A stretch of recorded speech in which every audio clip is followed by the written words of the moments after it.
a subscription fee to to a program like that. So I thought, well, there's got to be a way that me as a dad could navigate this process on my own and figure it out, right? And so we did, right? And so we learned a lot of, mostly by trial and error.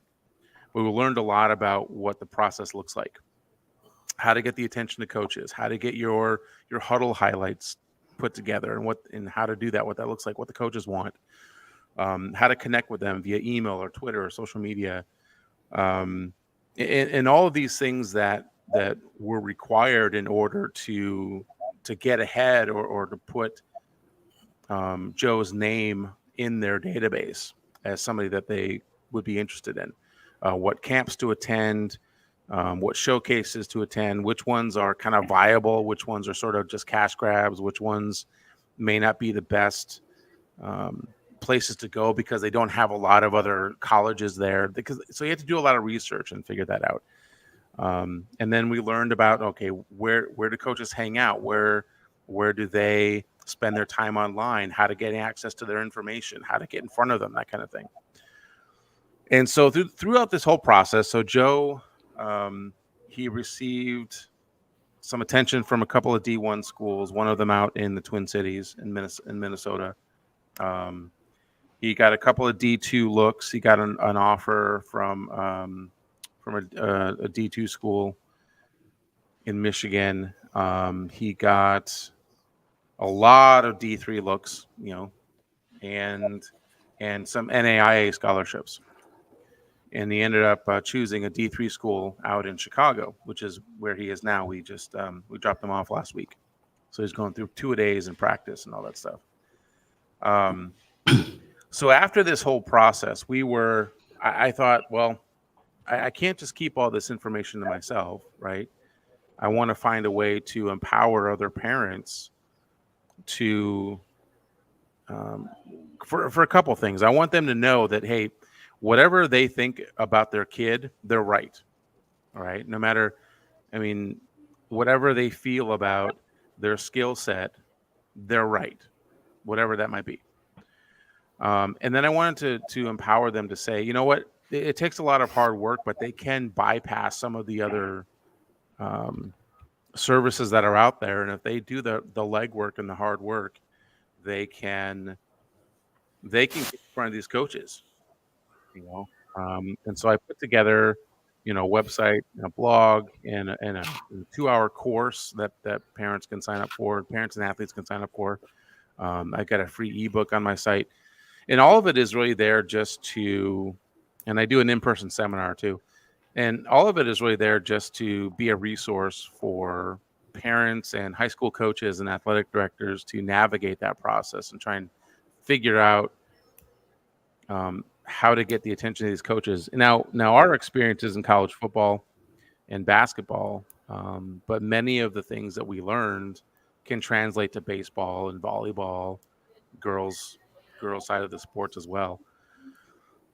So really, I've been spending the last few months, curating all of that content and being on guests of shows and podcasts like this one. And so sort of evangelizing that, hey, my content's out there. Go take a look at it. Sign up for the course if you want. I'd love to do an in-person seminar if it makes sense for you. Like, I'm not pushing it too hard to be like a business. I would like to make a little bit out of it, but I'm not doing it to be a millionaire. I'm doing it because I really want to share this valuable information that we learned, because I think it's selfish for me to just hold on to it. Like, I want to share it with other people. The largest benefit is for parents, though, for your services. The largest benefit is to parents of young athletes, right? We're going to have a Q&A. All right, sorry. No, that's fine. Right. We can Demetrius, hold on to that thought. I want to answer your question when we get there. So, but yeah, that's totally what kind of the purpose of this is. My content's out there, and like I said, I'm just trying to get the word out and spread the message that, hey, you guys can do this. You, as college athletes, this is what you got to think about. You can do this. Parents, you can do this. It's a lot of hard work. There's a lot to keep track of and details, but it's possible, and you guys can get out there and get the attention of coaches and get those offers and get those scholarships if you just work it.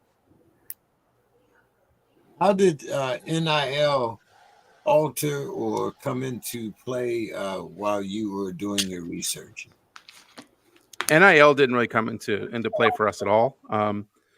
Not because it wasn't a viable thing. The beauty of the NIL is that it's available to everybody. D1 all the way to D3, a 5-star recruit all the way down to a lineman that doesn't have any stars. Anybody can take advantage of that. As long as the state laws, of the school that you're going to allow it, right?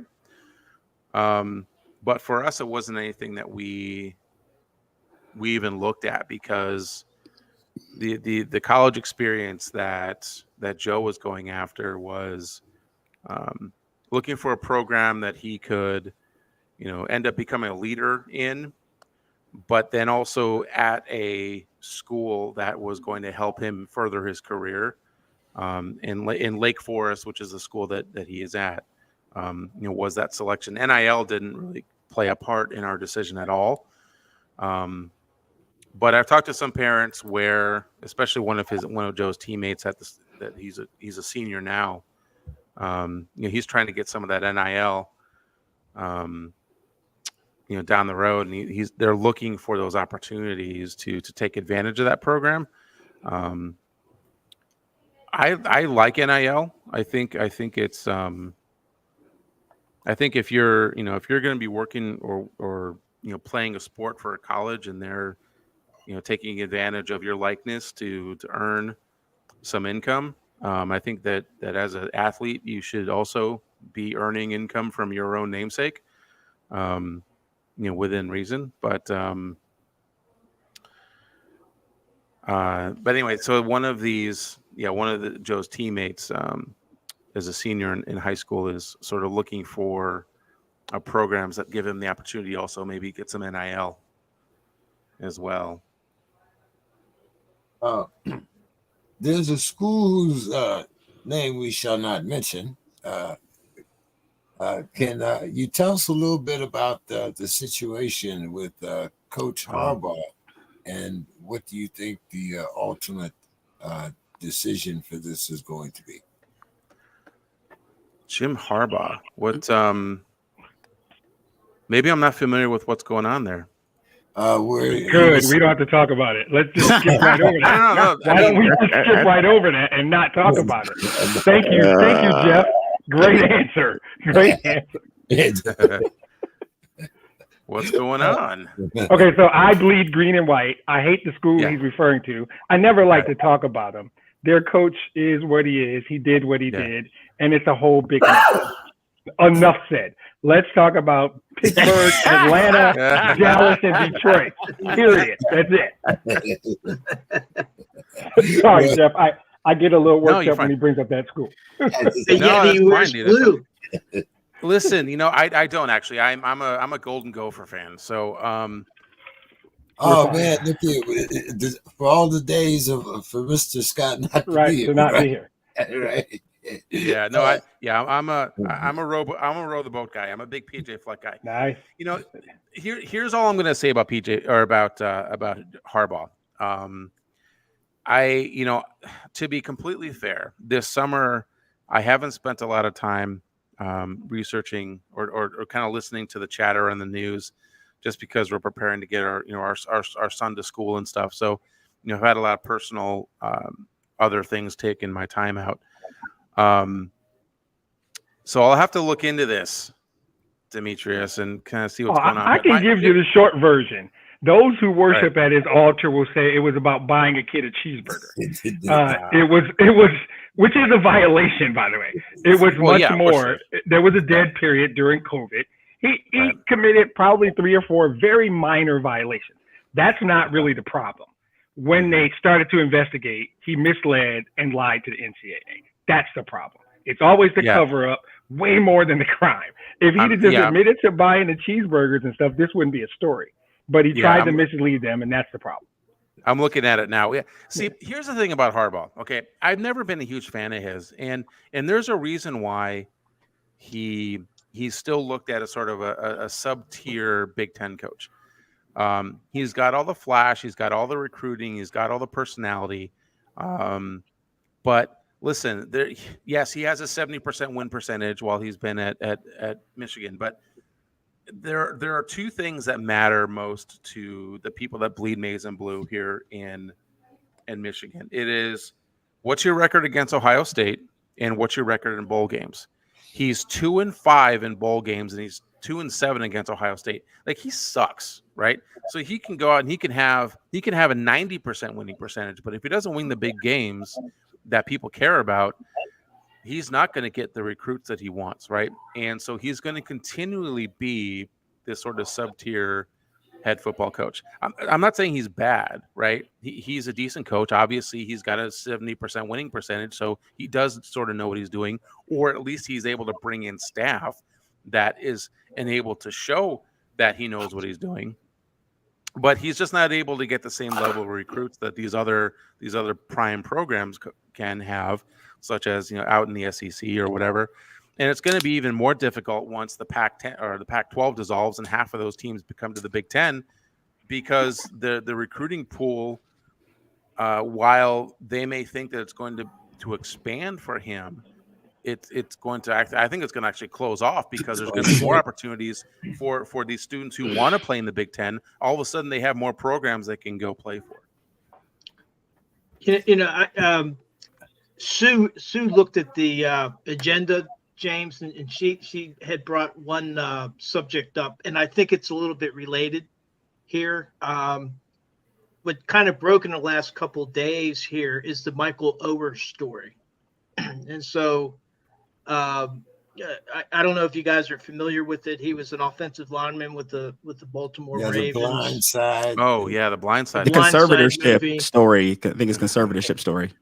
Right. And so, now there's a schism in the relationship, and then that has to be sorted out in the courts. Mm-hmm. But I guess my question is what you're describing, it sounds like a resource for parents with kids.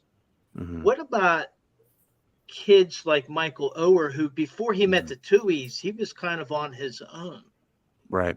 And how do those kids or young men, 18, you're becoming a young man at that point.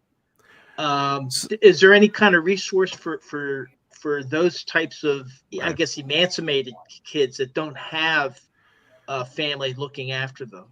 Right. And there is. Now, I think his situation is very extreme. But what I will tell you, and I'm just talking specifically about my course, I'm not talking about anybody else's opportunities out there. My course I sort of designed, and the content I designed to be very to play to both silos, both the student athlete and the parent. So both sides of that grouping can do these activities and still have the same result. Obviously, the results that we have will vary from what they might have. I'm not guaranteeing that they'll get any offers or any programs getting to look at them, but if they follow some of these steps, yes. As an emancipated student, I think that is, if they're able to have a phone or have any sort of access to the internet, even at the library or at the school, they can still do some of these things. They can go get film because Huddle is all online, and their coaches will help them put a highlight together, and they can have an access to a Twitter or an X account. I refuse to call it X. They can have access to a Twitter account and post those things and connect with coaches and get those DMs and get those emails flowing, or even they don't even necessarily have to have an email address or send emails, because they can take the email template that I have on the site and send that via DM, and still get the attention of coaches, even if they're in that extreme of a situation, right? Because a lot of this connection and conversation happens online. And if there are any coaches or any administrators out there that kind of get wind that, hey, this student is kind of in trouble, you never know what kind of assistance they can provide or any kind of help they can provide. But ultimately, it's your performance in the school, because you're a student athlete first, student first. It's your performance in the classroom. It's your performance on the field that really speaks volumes. And that's kind of where, the primary focus has to be. Everything else, the lifestyle and kind of where they end up, that's up to other people to kind of help decide and help and come alongside them and help them the best they can. But to answer your question in a long-winded way, yeah, I mean, students, no matter what situation that they find themselves in, broken home or not, homeless or not, emancipated or not,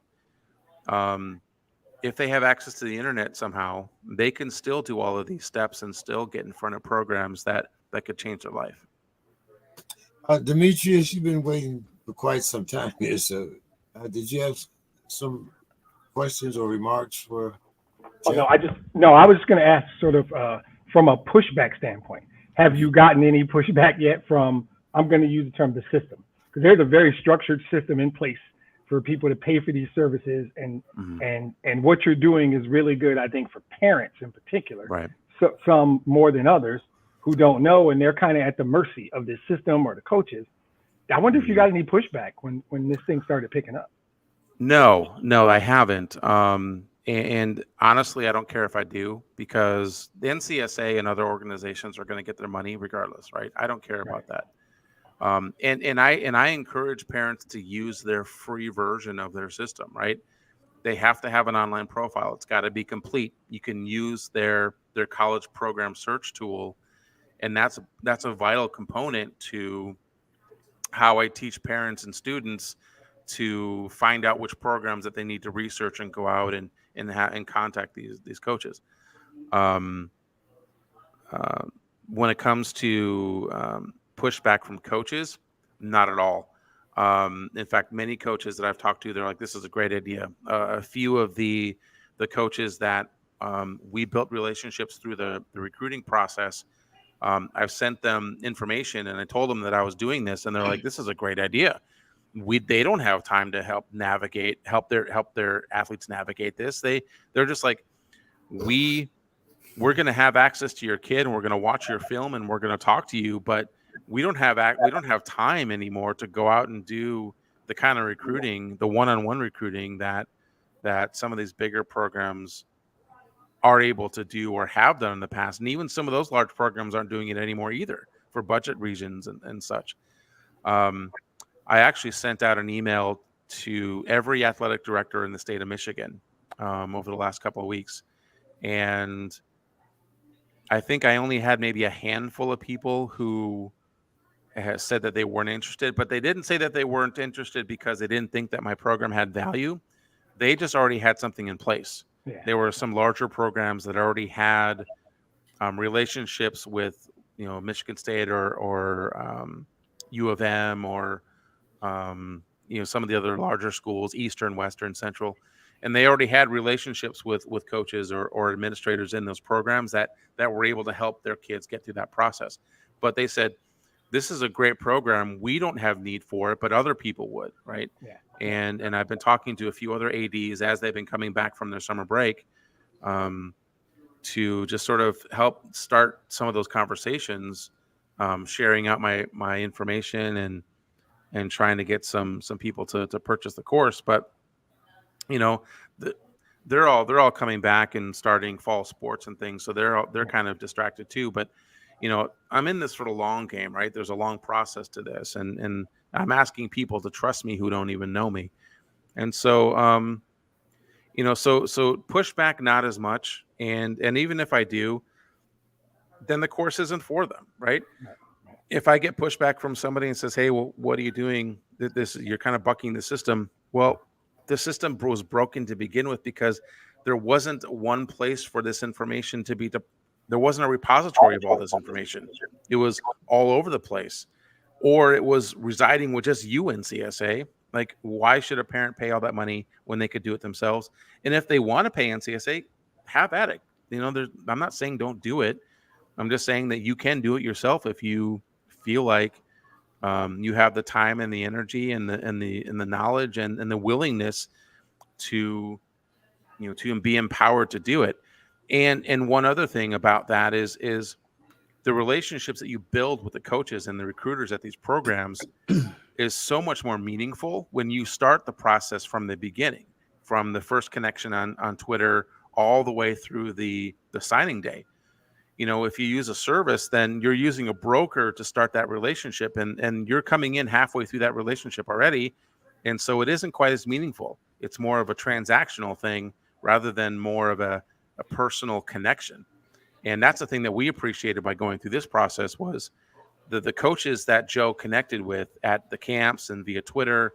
And, when we went on official visits, like there was a meaningful, deeper connection than it would have been otherwise, because we had initiated this and we had talked about it and we had gone through and built that relationship from the ground up. Yeah, that's good stuff. Yeah, I had another question. You had kind of mentioned other sports. So is this program applicable or adaptable to like sports like rugby, wrestling, women's soccer, etc.? Yeah, I believe so. And I note that, that our experience was football, but it is applicable to other sports. So it's funny you bring that up, because I was just having a conversation with a couple of parents in a Facebook group that I'm a part of that is geared towards this very thing, helping parents navigate this process. And some of them are, one of the parents was a mom of a gymnast, and one of them was a softball parent. Another one was a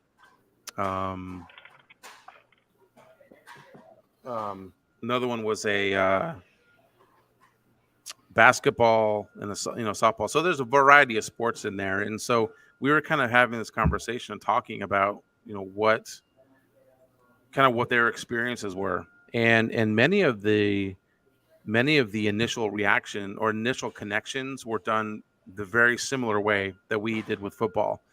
Obviously, the only differences are things like when the coaches are available, because the seasons are different times.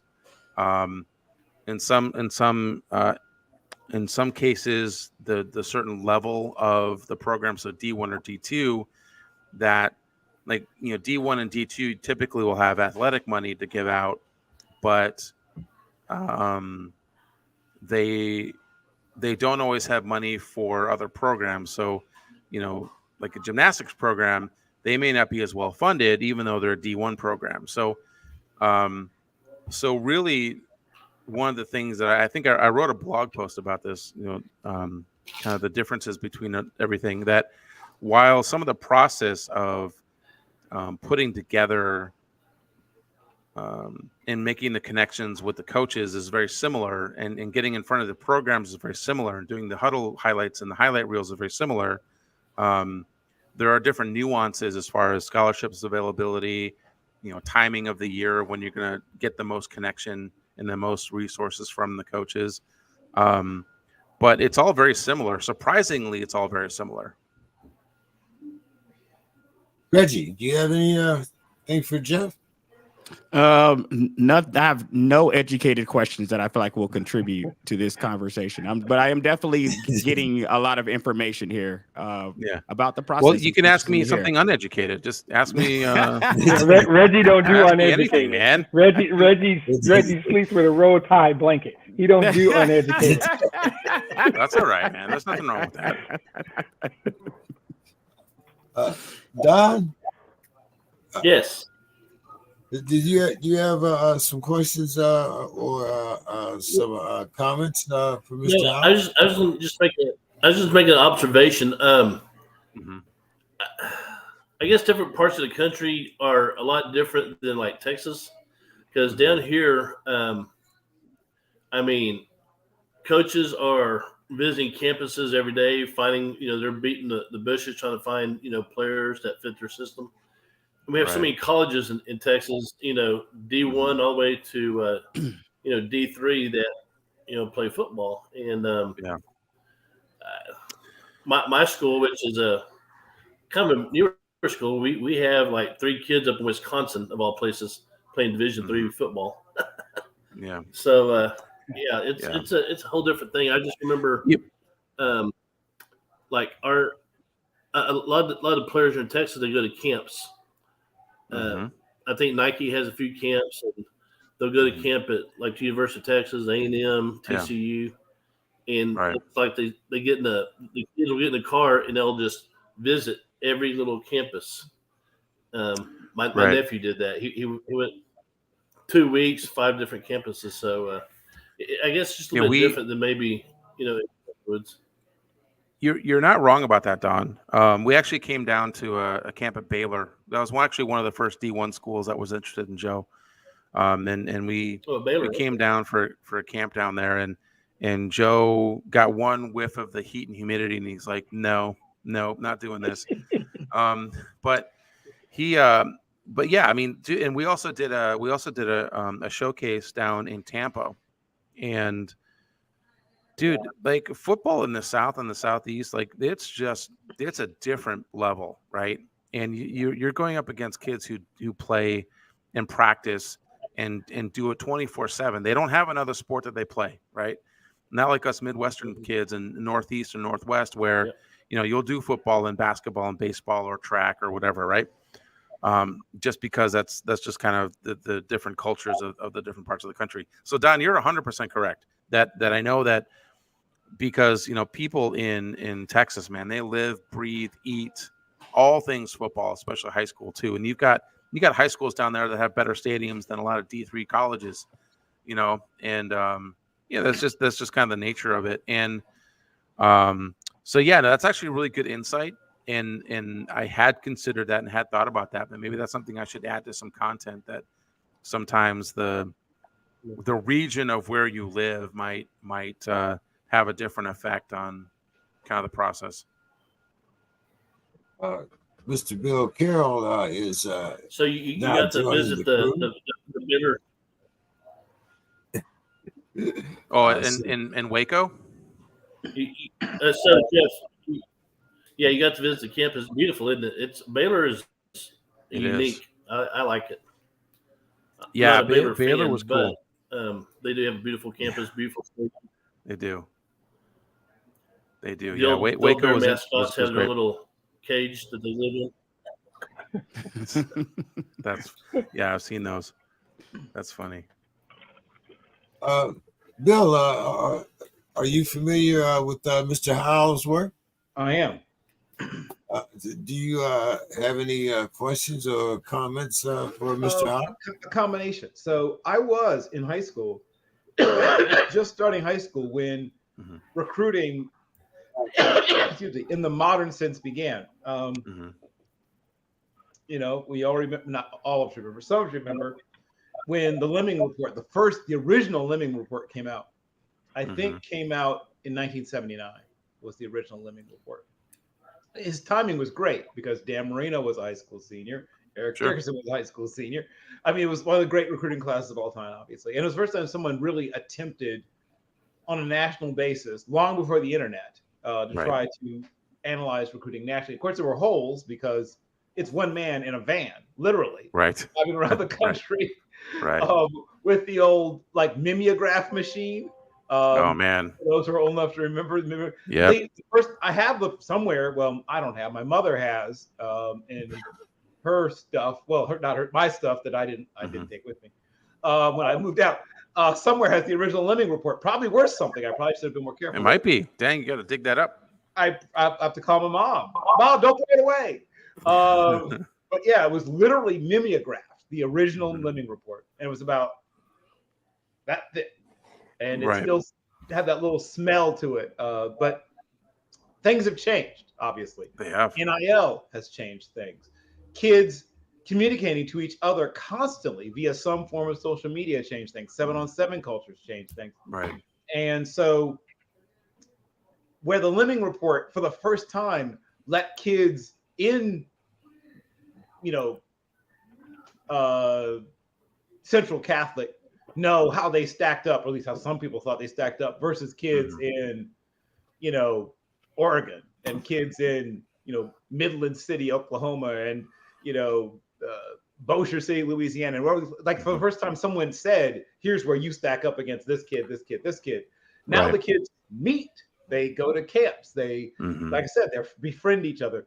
What have you seen in the last few years? And obviously COVID also sort of changed the way certain things relate to each other in the way the recruits themselves now understand recruiting, because it was the kids that I grew up with, it was all new to us. I mean, in the 80s, you picked up Street and Smith, you picked up whatever. It's like, oh, they say so-and-so's good, or they say I'm good. But but you didn't understand the process. You didn't know how the sausage was made. Right. I think with the advent, obviously, of social and the multiple ways and the multiple avenues of communication has just vastly increased the exposure to many more kids, to many more programs. I think the ability to connect with other teammates on a program that you are interested in also kind of lends itself to the recruiting process as well. That was actually one of the things that kind of tipped my oldest son to one of the schools that he was looking at. Was one of the linemen reached out to him over Twitter and started to build a relationship with him and things. I think that there are two schools of thought with that whole, with where the process is now and how it relates to how easy it is to share your skill set. There are students out there that think, hey, I should be a 4-star recruit, right? And they play 8-man in the middle of Montana, right? Right. You may be good, dude, right? You may be really good, right? But show me the huddle film, and then we'll talk. And then there are the other ones who are pretty decent, are good athletes, and have the chance of playing at the next level post high school, but don't necessarily have either the personality or the drive or the ability to believe that their skills can take them to that next level. And while they do share their information, they just don't believe that it's possible. Right. So I think that those are the two extremes that you kind of run into. There's a lot of kids in the middle, and they're still just trying to figure out, which side of the bed to piss in. Right. It's just, you don't know. I think that's one of the reasons why it's really important for a parent and maybe a high school varsity coach to really start building I'm hesitant to say the word dream, but sort of build up the possibility that your son or daughter or your gender of choice has the ability to play post high school, right? That starts kind of early, freshman, sophomore year. And then again, the other beautiful part of this process is that you're going to find out pretty quickly whether or not you really do have the skills to play post high school. Because you're going to post your information out there. You're going to get it on Twitter. You're going to get response from coaches. You're going to go to camps, and you're going to get feedback, right? Because coaches love nothing more than to continually to coach to make whoever they're talking to better, right? They have a vast knowledge of information, and they want to share it. And based on that feedback, based on the interaction you may have on social media, and based on the interaction you might have with a coach at a camp, then you're able to see the viability of whether or not, okay, am I able to play post high school or not? And I think that's made the process both rewarding and also soul crushing, because you could think that you're really good, and then you get in front of, like in Joe's case when he went to Tampa, he got his ass kicked, right? He was going up against he was playing O-line on a one-on-one, and he was going up against one of the best defensive prospects in Tampa, right? And he just got obliterated, right? And significantly humbled, right?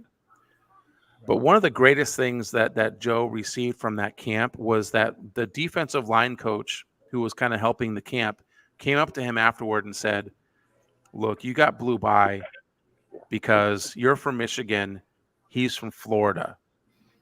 You belong here. You have a future playing football in the college level. he kind of gave him some encouragement and gave him some tips of what he could do. So all that to say, man, that the recruiting process has, obviously vastly changed from 1979. Yeah. Because the availability of information is so easy to gain access to. And I think that it becomes quicker to find out where you stand, right? And the important thing is you got to be honest with yourself, and you got to be honest with your kid, and you got to be honest with the football program or sports program that you're a part of in high school. You got to be honest with yourself and say, is this program the right fit? Is this program going to help me? Is this, whatever? Not that you can always do anything about that in high school, but you can always find ways to improve yourself, even though you're part of a program that may not be helping you. But that self-honesty is really important during the process. As a parent, did you do that intentionally? Send them to that particular camp? Yeah, actually. So we were when you said that humbling experience, it kind of set off a key there. That's why I was. Yeah. So the camp was there. It was so we were going down to Florida anyway because his baseball team was going to do spring training before the high school season started. And I had a buddy of mine that lives in Tampa that does stuff with coaching and whatnot. And so he had a relationship with the organization that was putting this camp on, and so we got invited. And yeah, like I wanted him to experience that what it was like going up against these types of players, and but I also knew that he was going to be given some opportunities to adjust some things, right? I didn't know. I knew that he wasn't going to perform very well, and I knew that. But it changed his perspective, I guess. Don, what do you think about from a coach's perspective? Well, now I never coached that college level, but from a high school level, what we do is on our staff we'll have a coach who is designated as the recruiting guy, and he makes sure that the kids have all their credits, they're taking the right classes, keeps them a thumb on their GPA and all that. Make sure they're staying out of trouble, no discipline issues, no drug, no assaults, any of that stuff. Of course, most of our athletes are pretty model citizens, so that's really not an issue. It does happen, but not on our campus. And then, we send out, we'll call up coaches and say, hey, this kid can do this, and then this kid can do this. This guy is, runs a 4.5, whatever. We think he can play for you. But then what happens is we'll get calls from different colleges saying, how about this kid? This Demetrius kid, is he a good citizen? Can he play for us?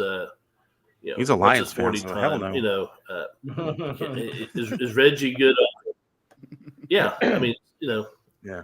And so, as coaches, though, we have to be honest. If we don't think a kid is a good fit, let's say at the University of Texas, we tell him he's not going to play for you. Now, if he goes to Incarnate Word or Texas State, maybe Texas Lutheran, he'll be a hell of a player for you. So, the thing about coaches, we have to be honest with what we're trying to sell to the colleges. And they appreciate that. I mean, but there's, like I said, if a kid in Texas wants to play football, college football, there is a college he can go to. There's a college. 100%. And I love the fact, Don, that you've got somebody dedicated to help with that process. But, as you alluded to earlier, That's Ranger. got that dog in him. No, there's many other institutions that just don't have that ability or the relationships built. So, and I've said this to other athletic directors, especially in Michigan, like my course isn't for anybody. My information isn't for everybody because there are other resources out there, like other high school programs that do have those resources available. But I think especially like in Texas, for instance, because that's where your experience is, Don, that's super helpful. And I'm glad that you're there for them and that you have resources available to them. That's unique and that's great. So Jeff, my question, and you're probably going to give it or I missed it, but if I know of a parent or a player or a coach that is seeking this type of information, what's the best way to contact you? So you just basically have to go to my website, and it's just jeffhowell.me, M-E, jeffhowell.me. On that page, there are links to the course. There's links to the free ebook to download. There's links to the information about the in-person seminar, which I can also do virtually if I get in touch with somebody that's in California or not. There's a link to my blog, which I've got content scheduled until the end of September to come out every day. So there, I'm trying to make the site itself a massive resource. There are links to my social media, my Twitter and Instagram, but that's the best way for anybody to get information about me, but also more importantly, the content is just jeffhowell.me. Now, do you have a team, Jeff? Do you cover different parts of the country? How does this kind of work out? I mean, you mentioned D1, D2, NAIA schools, right? So this is kind of like that wealth of information that if you don't have today's modern conveniences, a laptop or something, you end up with something like this every day. So how do you handle the content, and all that? Is there a team that takes care of different regions? How does that work? It's just me, and they're it's really just out there for everybody, who has access to it. Whether they search via Google or Bing, or find it over social media.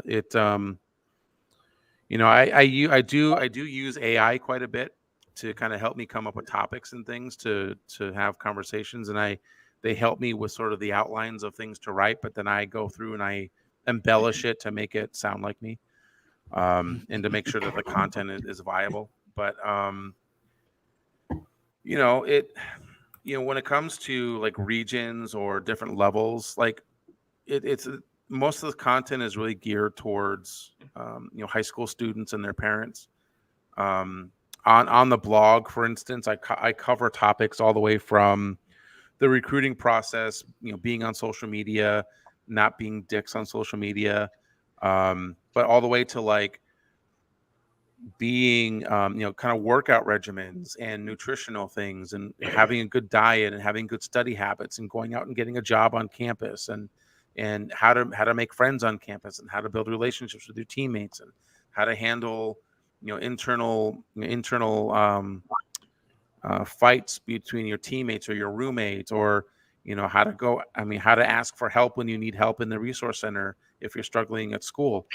So there's a lot of just a plethora of information I think that will help student athletes prepare, not specifically just for the college athletic steps, but also like kind of just what it's like to be a college student in general. Which some of those I use. I kind of asked Joe for some help. I also use some AI for that because it's been 20 some years since I've been in college. But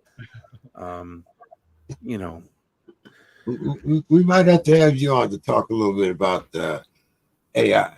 That seems to be a big topic lately on a lot of levels. So, I would be happy to. I'd be happy to be on anytime you want me to. So, well, give us your final thoughts for the night, and once again, you can give us the address of your website, and Sure. we'll be glad to have you back on, especially during this college football season. And maybe we'll talk a little bit about the college portal also. Right on. Yeah, the transfer portal, that's a whole nother thing. So my website, again, jeffhowell.me, and just go there and you can find everything that you need to know about this from there. And my final thoughts are just basically, guys, thank you for having me on. The college recruiting process is a lot, right? Yeah. But if you take the time and look at the details and you put in the effort as a parent or a student athlete, if you're watching this, you are empowered to go do this for your student athlete. You can do this. As a student, you can play at the next level. You are good enough. And that's really, just believe that about yourself, and it'll take you far. Well, thank you so much for your time, Jeff. And I look forward to having you back on the show soon. All right. Thanks, Jeff. Thanks a lot, guys. I Good really talk, appreciate Jeff. it. Good night. Take care. Well, guys, I thought we start out tonight with a little different topic, and everyone's talking about the NIL, the recruiting process, the whole 9 yards. So I thought we'd start out with something a little different.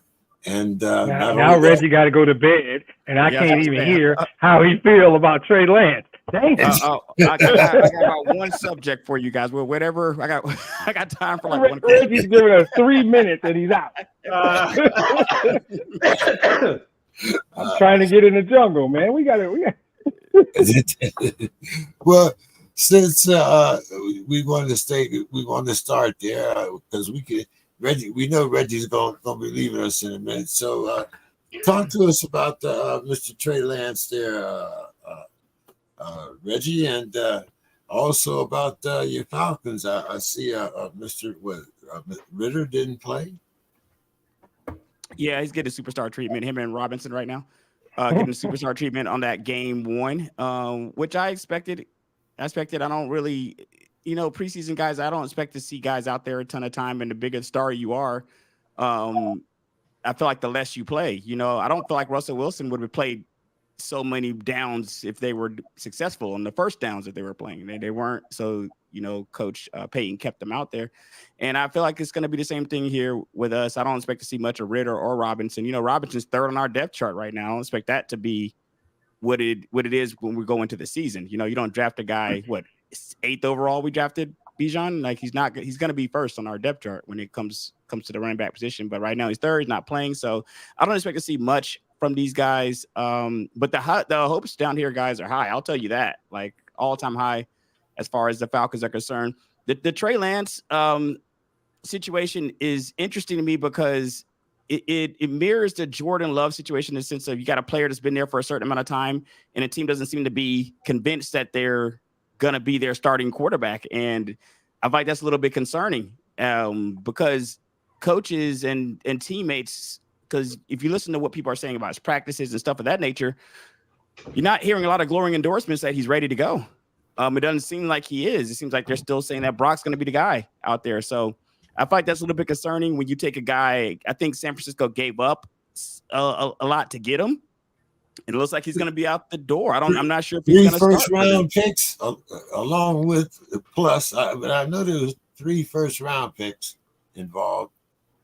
That's probably why they want to hold on to him. Like, do you want to be the GM, the coach that gives up that much just to see a guy go and have his maturation process somewhere else? I mean, that's pretty much looking like what's about to happen, especially if Brock Purdy comes back. So until we see guys some good game, can we get a few good series out of Trey? Like it was rough.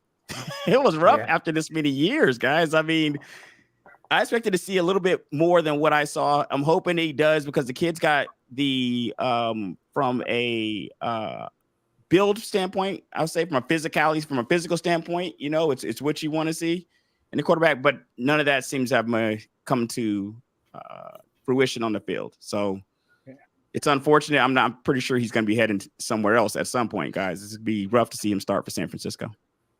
Well, since you mentioned guys with Bill, What did you think about the Colts announcement? I mean, what 258 and 6 something quarterback 254? Yeah. What I mean, 244, 6'4" and a quarter, 244, 4'4", 40, 40.5 inch vertical. Okay, Bill. we talking Anthony Richardson? That's what we're talking. Yeah. If you're into football, if football's your thing, That's the love. People love those numbers that Bill just said. That's people love those numbers at QB. I think let me, if I can, just for a second, let me touch base on the Trey Lance thing, because I got a different take, right? I think we've seen this happen before, and people throw the word like bust out there. I struggle with that because there's all these variables that happen. A true bust, and Bill, I'm certain will support me. Ryan Leaf, maybe Johnny Manziel. And these are the guys who don't put in the work, and it's the player's fault. And I think sometimes it's organizational dysfunction. The Lions drafted a guy 3rd overall in 2002 named Joey Harrington.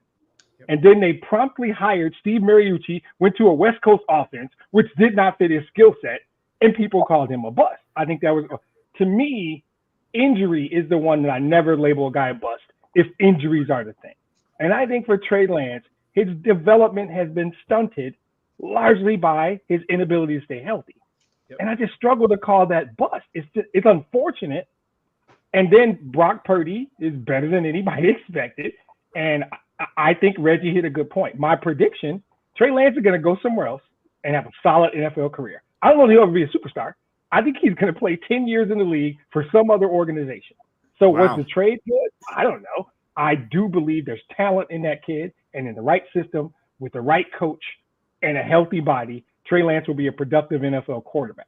I struggle. Bust is thrown out too easily. I think bust is too early for that too, Demetrius. Like, it's too early. He hasn't played a lot of football, so bust is a bit early. We got to at least see him play the game a little bit to see how that goes.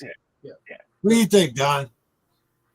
Well, you know, Trey Lance was such a great prospect coming out of college. He played 9 games, Don. Yeah, but no, yeah. But I'm just saying. That's why I say he's a prospect. I mean, he had all the numbers and intangibles that you're looking for. But to your point, he played 9 seconds of a mile. I can look good. So he does have a lot of rust, and kind of reminds me of the quarterback at Texas, Quinn Ewers, who hadn't played football in 2 years, and he left early. And last season he looked great at times. Other times he was very shaky. Apparently he's looking a lot better now. So, the more you play, the better you get. And I think that I don't think Trey has reached his peak at all. I think he still has a lot of good years in him. Hopefully he can find a system that fits. Hopefully he can stay healthy. But I'm like they were saying, you don't want to roll someone to bust because of injury. Now some kids are snake bit where they're always injured, and I've seen that happen, unfortunately. But hopefully this won't be the story on this kid. Dave. Trey Lance. Lance. Yeah. I mean, he's young. He's what is he? 23 years old. Yeah, he's very young. I'm not going to judge anything off of one preseason game, and let's see him play some regular season games if he gets a chance to play. And if he does get the chance to play, he has to seize the opportunity. And so, like, for me, a preseason game, and maybe I'm biased because I go to some of the Steelers training camp, but it's an extension of practice. And really, they're not looking for necessarily somebody to have like lights out demonstration out there. But, usually when these players are going out there, there's certain expectations that they're looking to get back from them. And then you got 10 other players out on the field with you. So for me, I'm not going to use a preseason game to evaluate a quarterback and say, oh, he's washed up. He's never going to make it in the NFL. I want to see if one, does he get a chance to play in the regular season? And if he does get that chance, then he has to step up and light it up. Ben Roethlisberger as a rookie, that happened to him. He stepped up and Hall of Fame career. Other players, it doesn't happen. But, hey, I think his story is still – it's not over yet. I'm not ready to close the book on his story. And let's turn the page, get into the regular season, and hopefully he'll get a chance to prove people wrong. Here's where I disagree with you, Dave. The 49ers are a win now team, not winning in the future, not 5 years from now. They want to win now. They want to get back to a Super Bowl. And he just doesn't fit that system. I agree with Demetrius. If he goes somewhere else, he might be a better fit, but I don't think that he's a quarterback for a win now system. He's a doesn't fit the timeline, is what it sounds like. Right. You give him a clipboard, you let him sit back and absorb. That's the kind of quarterback he is. But for one to think that this guy's going to come out and take you to the Super Bowl, I think that's a little. Well, I mean, but that's not calling him a bust. No, I mean, no. That's saying that's actually agreeing with me. His story is still yet to be told. We right, but not in San Francisco. Have the opportunity to get on the field. Yeah, but no, he agreed with me, David. Don't try and take it back. He already agreed with me. I'm saying just not in San Francisco. Yeah. Well, I'm going to add something else to that, guys. Brock Purdy's going to be hard to beat out starting because I saw that kid play in college. Yep. He played a lot also up against Texas. Right. Yeah, I mean he's legit. The fact that he was the last person taken blows my mind. So I think having Brock Purdy there will make. I think Trey will probably be, either QB2 or he might be put on the trade block. Yeah. All right, Bill, we saved it for you, buddy. I'm about to write. James is right. San Francisco was doing that. Yeah. I'm about to write a piece for Team MBS Media about the bloody internecine wars between the tape grinders and the metrics nerds, right? And in Anthony Richardson, right, you have this person that the production metrics people are like, oh my God, what are you doing? And then the people who just like, my God, he's a god, he's an Auguste Rodin sculpture. They're seeing, it's like the old thing about the blind man and the elephant, right? They're seeing two very different prospects. But people were all worried about the fact that Anthony Richardson only had 393. Bill, we're talking about Trey Lance. I know. If you're he's going to get there. He's going to get there. He's trying to get there. So people were very worried about the fact that Anthony Richardson, who only had 393 pass attempts in the SEC. Trey Lance, who played at a tremendous FCS program, but at a run-dominant FCS program, had 318 pass attempts in college. His entire collegiate career. That's 10 games in the NFL, right? Probably, in terms of pass attempts. So it's not just that he's young. It's not just that, it's the fact that he's extremely inexperienced. Yes, there are guys who are his age and younger who threw the ball all over the place, but he didn't. It was a run-dominant program, or a very balanced, I guess you could say, attack, where they ran the ball a lot. And he rushed for over 1,100 yards himself, but 1,114 to be exact. But the issue is he just has never been asked to win games consistently with his arm ever, not in high school, not in college. And now you're saying in the NFL, there's no league above this. Now I want you to do this thing you've never done before. Win from the pocket, win with your arm. Yeah. And he fits their system, right? He rolls out beautifully. He throws a beautiful deep ball, and they do a lot of play action. He's a beautiful play action ball handler. He really understands selling a play action fake. But he just is coming from so far behind a guy who started, I think, 51 games, right? I mean, look at it. You couldn't find a bigger contrast, right? In terms of pass attempts, having to do more things with his eyes and his head. So Brock Purdy, because he doesn't have this huge cannon, has had to take safeties away from where he wants to throw the ball. He has to. He can't just beat them, right, by just throwing the ball past their heads. He's got to take the safety out of the middle of the field or into where he's trying to throw the ball or into the middle of the field, or hold him in the middle of the field with his eyes.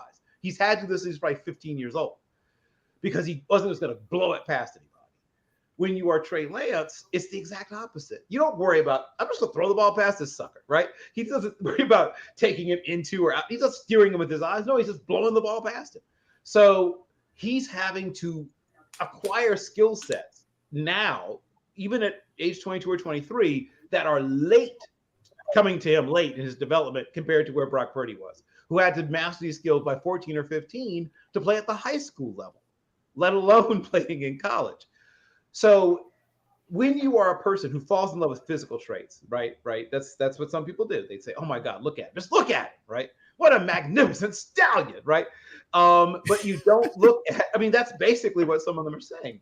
But when you aren't looking at playing the quarterback position, which is still about 92% here up, from the shoulders up, making up that lack of experience and those lack of certain fine points of playing the position at the NFL level is extremely difficult. Not saying it can't be done. We've seen it done. Brett Favre, to some extent, did it. To a lesser extent, we even saw guys like Jake Delhomme, who was awful coming out and got better, got good enough to be a solid NFL starter. And, Josh Allen was a guy that tremendously improved as well. So it can happen, but those guys are like 3 out of thousands. Most of the guys who come out that raw also leave the league that raw. Like they never make up all that ground. It's so hard to do. It can be done, but it's difficult. That's what I was trying to get to, James. Okay. All right. Okay. Reggie, how much longer we got you here? I'll stay for another question. I'll get out here after whatever next subject we have. Okay. Well, I'm going to ask you, what quarterback in your division, meaning the Atlanta Falcons, is going to throw the most TDs? Man, it's rough because it's hard to see. We have a lot of question marks. Like Ritter's a question mark. Bryce is a question mark. Derek Carr, if you're just looking at the 4 that are here now, where you're just going based on the past, Derek Carr looks the best just based on his past record. Derek Carr looks far and away the best because he's a known quantity. And what we know about Baker Mayfield isn't great. So it's kind of like he's just, if I had to answer that question today, even though I hate the Saints, I'm not going to be an idiot. I don't hate Derek Carr, and he's the most seasoned. He's not a bum, so it's kind of like I would have to lead with that going in. I'm hoping it's Ritter because I feel like that's one of the last pieces. If Ritter can hold up his part of the bargain, we're going to be a pretty good team this year, but he's got to hold up his part of the bargain though. And that's a big ask for a guy who's played 4 games. I'm sorry, I got to jump in. Quick difference between me and Reggie. Reggie says what we know about Baker Mayfield isn't good. I say Baker Mayfield's a bum. I'm not sure why. Reggie sugarcoated the hell out of that. That was awesome. I try to keep PC a little bit here, guys. I don't want the Baker all the way, but he's not great, guys. I mean, what we know about Baker isn't good. In the division, right? He was here last year with the Panthers, so it's kind of like here he is again. Still not with a quarterback. I think him and Kyle Trask are having a quarterback competition right now. We don't even know if he's going to be the starter. Down in Tampa Bay. No, he's going to be the starter now. Now, when he turns into Baker, we don't know, but he's going to be the starter. But I love it. 1 minute, the first thing that Demetrius jumps on is now he is not a bust. And then all of a sudden, now he's a bust. No, I think he's a bum. Baker's proven to be a bum. We have data on Baker, right? We have data. The real issue with Baker Mayfield is, can he embrace being a game manager? Can he just try to keep the ball in the fairway? When he plays like Tom Watson, he's not bad. The problem is when he tries to play like Phil Mickelson. Yikes. Exactly. I don't think there's any Mickelson in Mayfield's game there. To be 100% honest with you there. But he is who he is, and that's what I kind of think. Also, he is who he is. We know who he is, and if you think you're going to change Baker Mayfield at this point, Merry Christmas. That is not going to happen. Santa Claus and all that stuff. Yeah. Reggie, are the Braves gonna make the playoffs? They going. They going this year. They going all the way or what? Absolutely. I was in the park yesterday for the Yankees game. We beat them down. I watched Aaron Judge get walked a couple of times, but we still beat him down though. So I'm hoping we gave the Mets 21 last week. I want to say.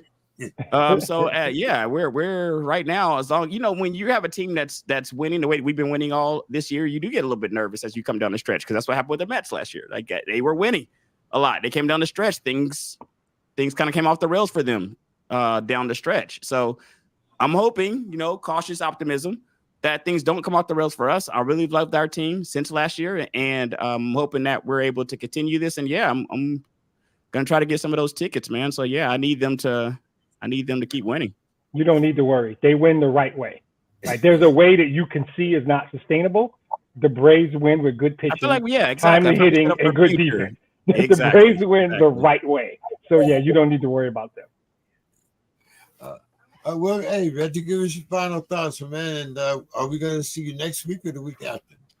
It'll be the week after, but you guys will be seeing me next week if whoever's going to do our fantasy, man. I'm waiting for fantasy. That's my final thoughts. My final thoughts is football is back, so that means fantasy football is back. I'm studying. I'm ready for it, guys. James, how many people are in our league? What team? How many teams are in the leagues? Our leagues are full, except for the League of Extraordinary Gentlemen. We're waiting for Demetrius to answer his email. He did. Wow. I feel like that's a mistake. I feel like I set up my team. I feel like I'm all set. So I feel like that might be a mistake. You said on the SPORTSKRIB. I sent you one for our other. Oh, a second one. Okay, sorry. Yeah, there's two leagues. Yeah. Reggie, all right, I'll jump in that tonight. League with one space for one more in it. So there we go. Hit me up in my DMs. Yeah, I'm trying to get. I'm trying to join all the leagues, man. I'm trying to be on. I want that. I don't even know what size that shirt is. I don't care. I want the shirt. I'm gonna hang it. I'm gonna hang it up back here anyway. Size doesn't matter. I'm hanging it up right back here. Well, so look forward to that, guys. I'll see y'all next weekend on that, and probably the week after on the show, fellas. All right, have a good one, man. All right, talk to you later, guys. Yeah. Have a good one. Okay, gentlemen, let's we're gonna go a little bit in reverse order here. I'll knock the little baseball things out of the way. Don, you want to start? Tell us about your Astros, what they're doing there. I know you're a big Houston guy. The Rangers are a couple games ahead, though, right? Yeah, I think they're. Last I looked, they're 3 games ahead. That race is going down to the wire. I mean, it's taken a while, but once they put them in the same league, for so many years, Texas was in the American, and now they're both in the same division, same league. A little rivalry has started. I mean, they've actually had some, things getting kind of chippy in the games. There's been some players leave the bench to the field for fisticuffs, a lot of trash talking. So it's come down to the wire, and it's good. I know this sounds silly, but it's good for baseball to develop a rivalry like that. It is. Within a state, and the Astros fans, they're there in full force. Ranger fans, a little bit more fair weather, but since they're ahead right now, they're making appearances. So I think the Astros are in good position. It's going to be fun to just kind of see how it all finishes it up in the next few weeks. Demetrius, we had it was Cabrera hit this 501. What was it, last week? Even though he lost to your rivals there. Good thing Mr. Scott's not here. But what's happening with your Tigers there? Yeah, that's a quick update. First of all, they've played 11 times and the Tigers have won 7. So Mr. Scott doesn't want none of this smoke. That's a weak division. The Tigers have beat the Twins more than they've lost. But a couple of years ago, we talked about this, and I talked about where each Detroit team was, right? And baseball takes a little longer. The Tigers' relatively new executive named Scott Harris. He's doing it the right way. He's building the farm. Cabrera's number is going to come off the books. He hit 509 yesterday, and I think he's doing his farewell tour. We appreciate him. You just let him go out in a classy way, but that's $32 million off the books that we can use in another way. But I've been consistent on this podcast. I predicted this was the year the NFC North went through Allen Park, Michigan. Next year, the Pistons are going to make some noise on their way to being really good in 2 years, and the Tigers are a year after that because baseball takes longer. And even though we don't talk hockey, the Red Wings are right in there too. So in a couple of years, I'm going to be a real a-hole because everybody's going to be good. But the Tigers have good young pitchers. Again, it's a health thing. Arms break down. They've got a roster of good young players now, and they're another year away from adding, say, some pieces through free agency. Just because we're a small market and we have to manage our budget, but the Central is not that strong. The Twins aren't that good. The Guardians are probably better. The White Sox are actually probably on a talent-wise the most talented team in the division. They're just grossly underachieving. So I think next year will be a year where the Tigers will make some noise, adding more pieces, organic growth of their young players. I like where they are now. I like Scott Harris, and I think the farm system's getting stronger. They're building, and it's going to be exciting along with all the other teams to see what the Tigers do in the next couple of years. I know you guys are just challenging me to bring a hockey guy on here. That's okay. Keep it up. Sorry. I can do Red Wings. Y'all can have the rest of the league. I'm gonna bring a soccer guy on here too, since you guys will be so smart. There you go. That's all right. Keep it up. And keep it up. You're a college wrestling guy when you're finally ready to start talking about college wrestling. There you go. Dave's waiting for college wrestling. Penn State, man. Yes, Dave's waiting for it. Penn State, very good. Cornell, always good. University of Illinois has been making some noise lately. Hey, all right. Like I said, keep challenging me. Dave, what did you think about Jose Ramirez? His suspension was reduced to 2 games after he was actually the one that started the fight and ended it too. Looked like. This is a fight where he caught his jaw and he went down. Yeah. And I think he had 3 games. Tim Anderson got 6. Somebody else got 1, but they said Ramirez they reduced his to 2 games. What do you think?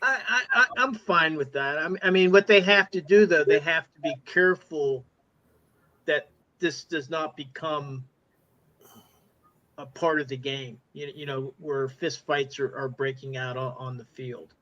You know, typically in baseball over the years, you know, there's been the coaches that have chest bumped into the umpires or kicked dirt and that kind of stuff.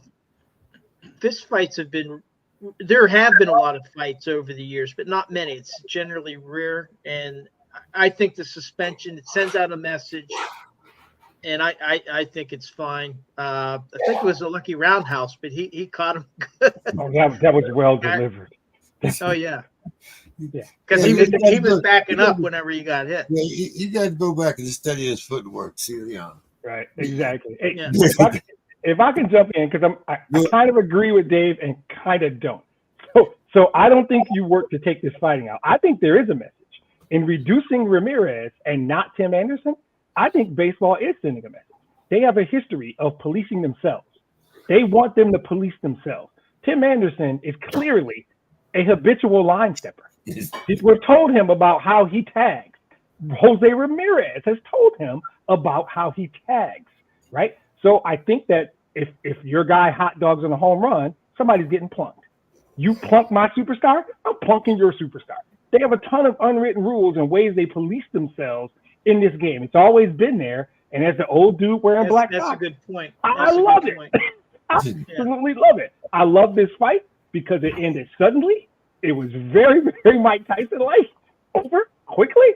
And the dude who should have got demoted got demoted. That's what happened. So to me, it's clear. And I think suddenly baseball is saying, yeah, we're going to take a game off because he answered the why question immediately in the locker room. Tim Anderson's been doing this. We talked to him about it. He does this hard tagging BS, and somebody's got to talk to him about it. And he tried, and Tim Anderson did it again because he's a habitual line stepper. So Ramirez said, I'm going to take it in my own hands. I think it's a great message from baseball. It's only one game, so it's largely symbolic.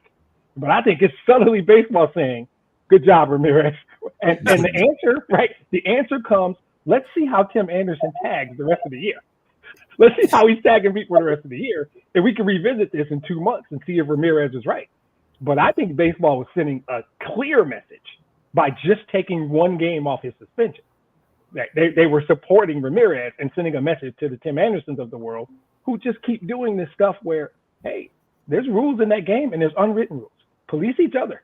You're going to keep tagging people, somebody's going to Debo you. And Dave Debo is reference to a movie called Friday. Friday. Debo got knocked out. Debo got knocked out at the end of the movie. James Harrison, Debo.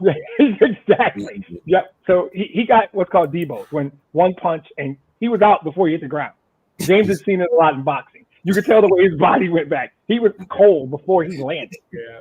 That's getting Debo. And I think he deserved it. Good for baseball, good for Ramirez. So, Don, what did you think about the Ramirez suspension getting reduced to 2 games instead of 3?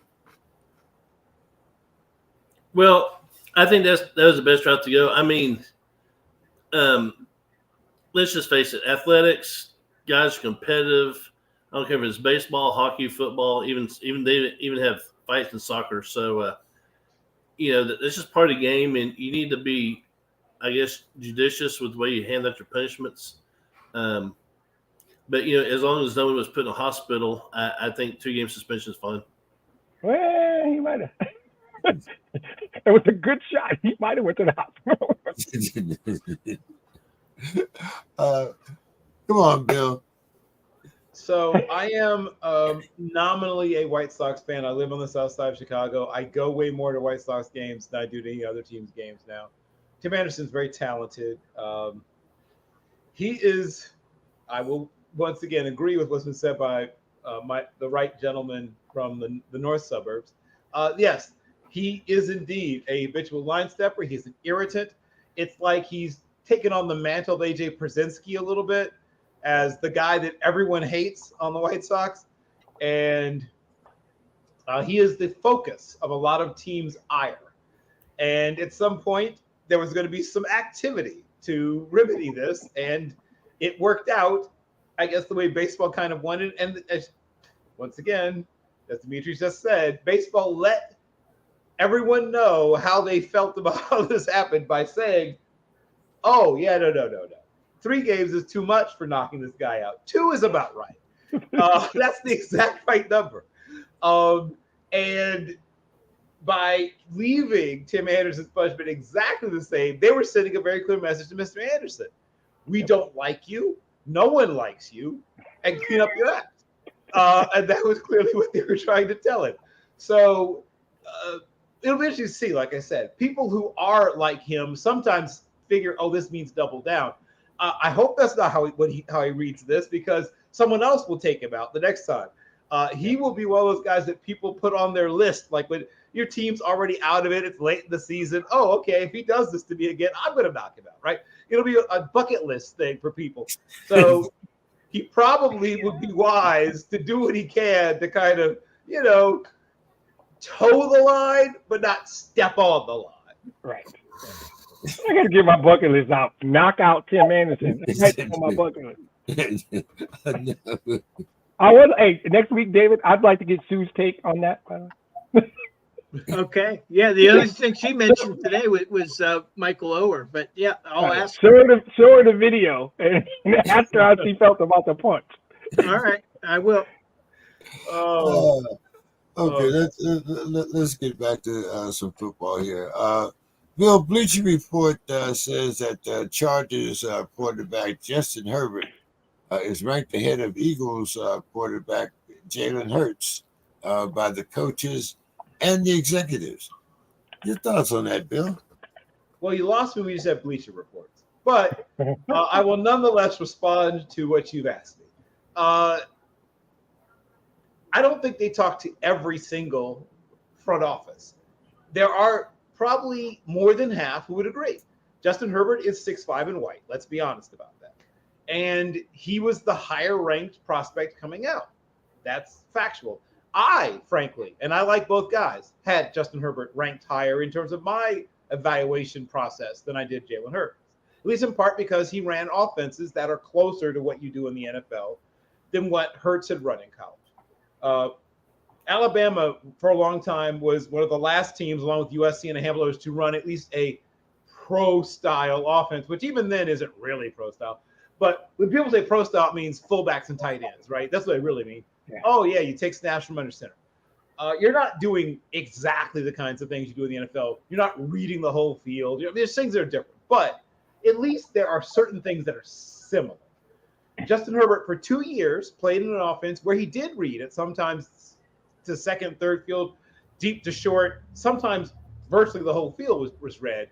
And then 2 years into his career, the coach of the recruiting got fired, which happens a lot. And they brought in a more simplified spread offense. But he excelled in both offenses. Jalen Hurts only played in up-tempo spread type offense. Well, they slow it down sometimes at Alabama when they want to just, run the 4-minute offense and finish you off. But even then, it was the same schematics in terms of their offense. So I had seen Justin Herbert do more NFL-ish things. And I don't care about the 6'5". I don't care about the weight. Though there are still people in the NFL who do, though they won't admit it. Or at least they won't admit it publicly anymore. But it still matters because the mental picture they still have an NFL quarterback as a tall white guy. And they can deal with it not being that, but it's still what they look for first. And it's not even a thing that they're doing maliciously. It's just the classic sort of implicit bias kind of thing. It's like people who say, I don't like redheads or whatever. It's not because you think it's just because it's your taste or whatever you want to say it, but your taste is usually influenced by who you've been around and what you've been around. Jalen Hurts is still having to win people over in a way that Justin Herbert didn't quite have to. And like I said, there's a bunch of reasons in American and sports history for why that is.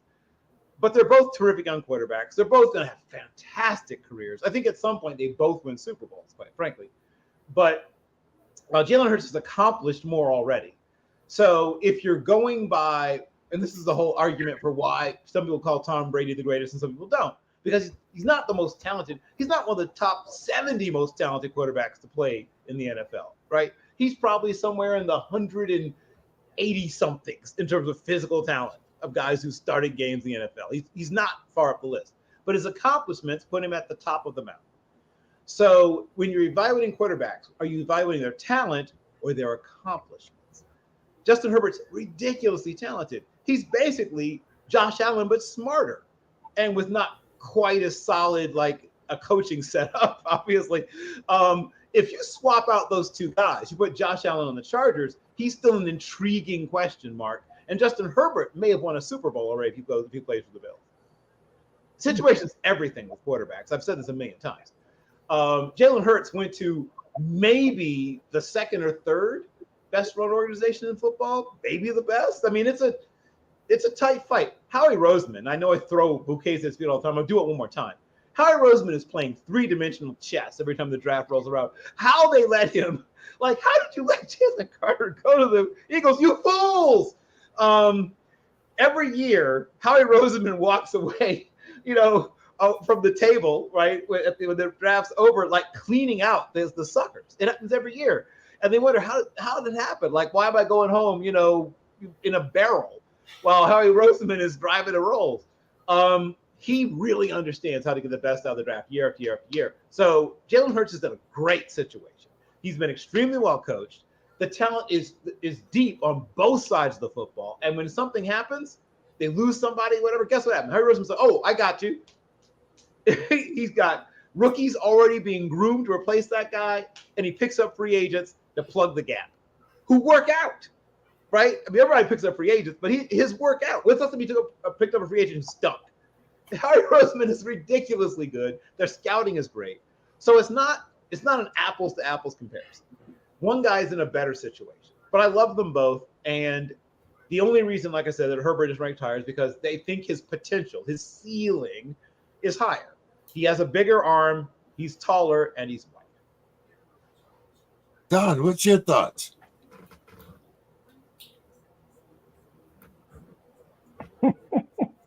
Uh-oh. We lost Don Hayes.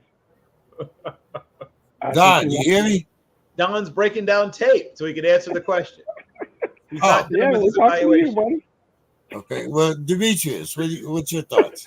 In a rare, shocking turn of events, I'm going to slightly disagree with Bill Carroll. I think that in my industry, we have something called data points, right? And simply a term we use a lot is sample size. And the simple idea is this: the more data points you have, the larger your sample size, the more reliable the data, right? And the truth is, well, Bill might have said this, so I might not be fully disagreeing. With Justin Herbert, you have 3 times as much data. You have 3 years of data that says that guy is going to complete 67% of his passes. He's going to throw for 4,600 yards, and he's going to throw for 28 touchdowns. That's data. It's reliable. 3 years. Hurts has one fantastic year that individually is better than any of Justin Herbert's 3 years. So we're more agreeing than not agreeing, actually. Now that I'm speaking out loud, I'm actually not disagreeing with him so much. I don't think it has anything to do with aesthetics, color, or size or anything. I think, and I totally agree, if Herbert's in Buffalo, he's got a Super Bowl probably. Justin Herbert's a really good player. And again, I'm actually agreeing with Bill when I wanted to disagree. Damn it. Like you said, you like them both, and I like them both. Yeah. I think that Herbert operates a system that requires more or is perceived to require more. I'm not 100% sure, but I think that it's mostly about data. I think that they have 3 years of reliable data that makes them more comfortable with what Justin Herbert is. And Jalen Hurts shot out of a cannon last year and took the league by storm. So there are people who say, I need more. I need more data to trust it. Now, if we do this in a year, Hurts has the same year, and Herbert has the same year, it's a more difficult conversation to have. The rankings are maybe slightly different. I wanna lean toward the data though, because Justin Herbert has put together 3 really solid seasons as a quarterback, and you can know what he is. And I might be one of those people who say, I need Hurts to do it again.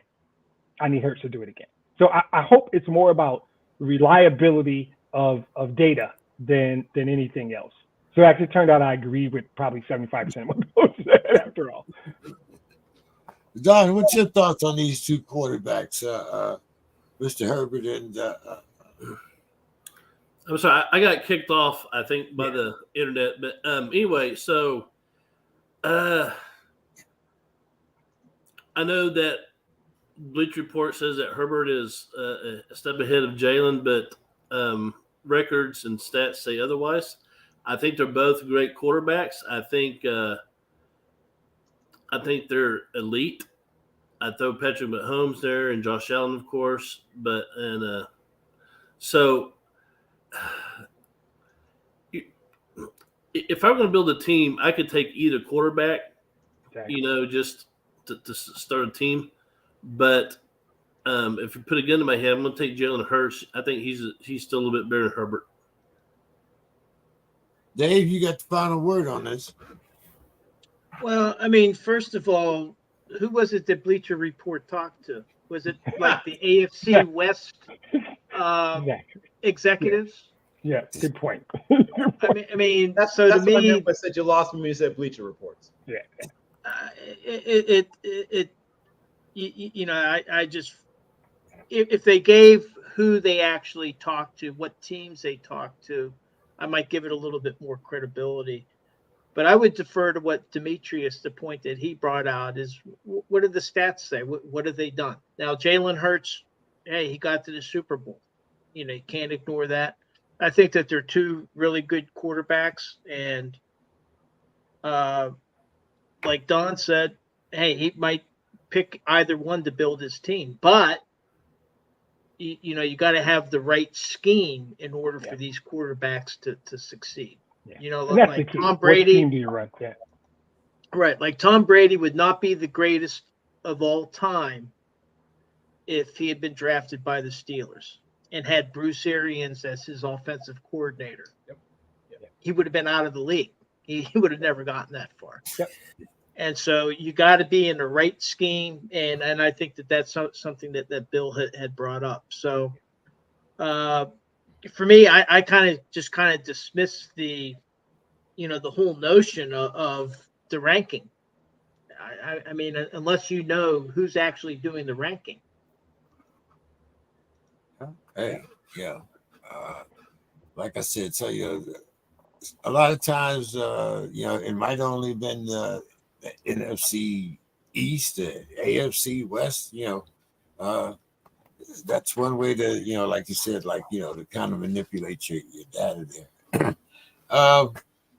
Dave, the Raiders signed a 3-time Pro Bowler, Marcus Peters. He says he's glad to be there. Is Jimmy G an upgrade for the Raiders at quarterback? Over Derek Carr? Yeah. What? Well, if he can play a full season. I mean, Jimmy Garoppolo has had some a history of injuries. And so you're being very nice. Everyone's being. I know. What do you? Well, I mean, that's just nice. The way I am. So I mean, right now, I would say no. I mean, you have to prove it to me. Get to a whole season. Yeah. And I wonder then we can talk. I wonder if Pro Football Reference will do for Jimmy Garoppolo what Pro Basketball Reference did for World B Flat, right? Where they'll put like Jimmy walking boot Garoppolo, maybe. There we go. Yes, there we go. So, the niceness is over. You guys, you guys can be yourselves now. So. Good. Hey, we got Don doing Fat Joe over there. We got. So really, this is easy. It's not an upgrade, and Dave was nice, and I'm not going to be nice. Here's the deal: Garoppolo's a decent quarterback when he played, but here's Derek Carr over the last 5 years: average 4,200 yards, 24 touchdowns, and a 94 QBR. That's 5 years. He only missed 5 games. Jimmy Garoppolo missed 44 games in the same time span. I almost like, and I have nothing against Jimmy Garoppolo, but this question is insulting to Derek Carr because all he does is show up every day at work and perform. Yep. and that's the one thing Garoppolo can't do. I'm of the opinion, I don't know if Garoppolo is even good. I think he's a nice looking guy. And for some reason, that's helping him. That's how his looks, his appearance. I think it boosts his credibility as a quarterback, and I don't think it's deserved. So sometimes, anytime they compare somebody, Jimmy Garoppolo this, that, and somebody cuts him a check for tens of millions of dollars, it just irritates the shit out of me because I'm like, this dude doesn't go to work. I had to go to work today, and I'm on the podcast, and I'm going to stay up till well after 11 o'clock Central, and I'm going to go to work tomorrow. And this dude doesn't go to work, but he looks like a model. So whatever. I'll take Derek Carr. What is that? Who's actually not bad looking, if it matters. Right, there you go. Yeah, but he doesn't get porn stars, though. No, he's an officer of the Fellowship of Christian Athletes. Not that. He's the opposite of that. He's the opposite. So, Don, give us your thoughts on Jimmy Porn. Well, apparently the consensus is he's a very nice looking man. That's what other people say, right? I say that as a straight. You got cut off. He froze. All he got out was straight, and he froze. That's all. I think what he's going to say next was cis het. Was probably what was coming next. Probably, yeah. Probably it was going to be good, whatever it was. Oh, I'm sure it's going to be gold. Absolute gold. Go ahead, Bill, till we get Don back. It's a silly question. No offense. It is a downgrade. It is a pretty significant downgrade, is what it actually is. We just talked about what Justin Herbert would have done. If Justin Herbert played for the 49ers, oh, sweet God in heaven, what a dynasty they would have. Yep. So, yes, I think Derek Carr is a significant upgrade over Jimmy Garoppolo. And once again, I've known Jimmy Garoppolo, not known, but I've watched Jimmy Garoppolo since his junior in high school, right? Think of the Northwest suburbs. He was a linebacker until halfway through his junior year. The starting quarterback got hurt. They moved him to quarterback, and he never gave the job back. Solid player. Didn't get a lot of big time interest, but I think Northern Illinois offered him a preferred walk on. He got offers from Western Illinois, from Eastern Illinois, where he ended up going, from a couple of schools in the what do you call it, conference, the Missouri Valley Conference, and what's the other one? Not the CAA, the Southland. A couple of Southland Conference schools also offered him. But he was a guy who's seen as sort of a middling prospect. He improved over time. He got better each year. I'll give him credit for that. He's a hard worker. But he's never been in a system where he's been asked to carry it. Not once. While Derek Carr has been asked to carry it before, and we've seen him do it, before they, improved as a team, they made the playoffs because of him, almost entirely because of him, in fact.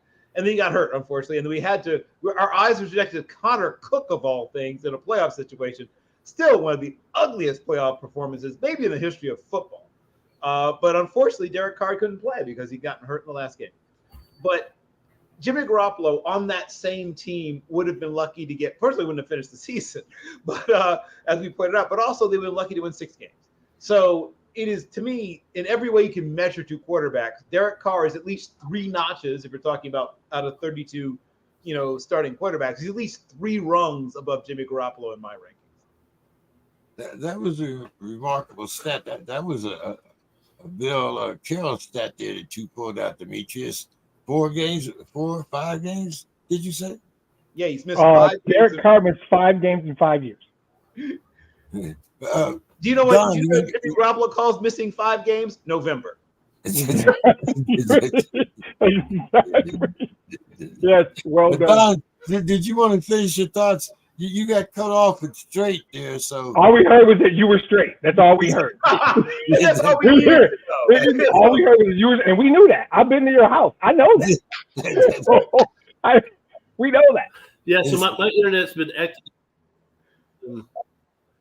So anyway, now just saying Jimmy G, I mean, he looks like a quarterback. He's a nice looking guy. I say that as a heterosexual straight man. But like you're saying, he's if he go through a season without being injured, we'll probably know a little bit more about him. But last few years he's had an injury bug, and eventually teams are going to start looking for other options, I guess. Yeah. I mean, the 49ers just did. I mean, we've just seen it happen. Yeah. I want to get you. When we talked about Trey Lance a while ago, we're talking about, well, is he hasn't had a lot of playing time? I said, unless he gets the injury bug, we can't rule someone out because of injury. Well, Garoppolo, when he's healthy, he's not bad, but again, he's snake bit.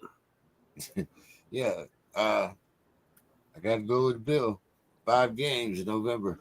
Don, while we got you, I'm gonna get this question here to you because after Jerry said last week that Martin got to be content with what he's got, all of a sudden now Martin is getting $36 million over the next 2 years, $18 million a year. Then we have Michael Parsons, 11 from heaven, somebody used to call him.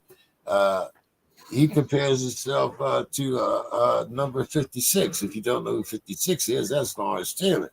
Yeah. He says he's Pat Swilling also, but yeah, Lawrence Taylor usually.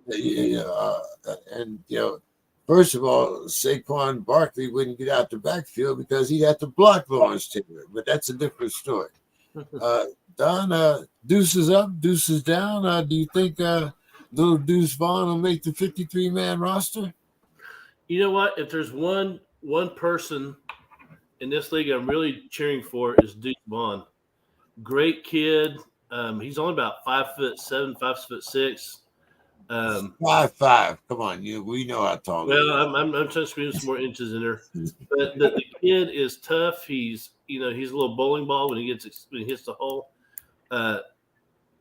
He's a great kid, by the way. And I know people who know the Vaughns. His dad's a coach So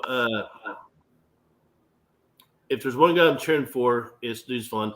Now, will he make the roster? I don't know, but I do see him at least being on the practice squad, and I do see him playing in NFL. Maybe not for the Cowboys, but I'm hoping that happens because, like I said, he's the type of guy that you make movies about. Don, you got Tony Pollard coming off of injury. Mm-hmm. You got your other running back suspended for 2 games, right? At least 2. Who is it? What's his name? He's suspended for the first 2 games of the season, I think. If not Deuce, who? Well, the thing is, as training camp goes on, people get cut and they resign waivers, free agents. So, and sometimes they'll bring in someone from, the USFL, XFL. You just never know what's going to happen. I think Deuce Vaughn is in a good position to, like I said, at least make the practice squad. He might end up being the starter. Who knows? Like I said, I'm cheering for the kid.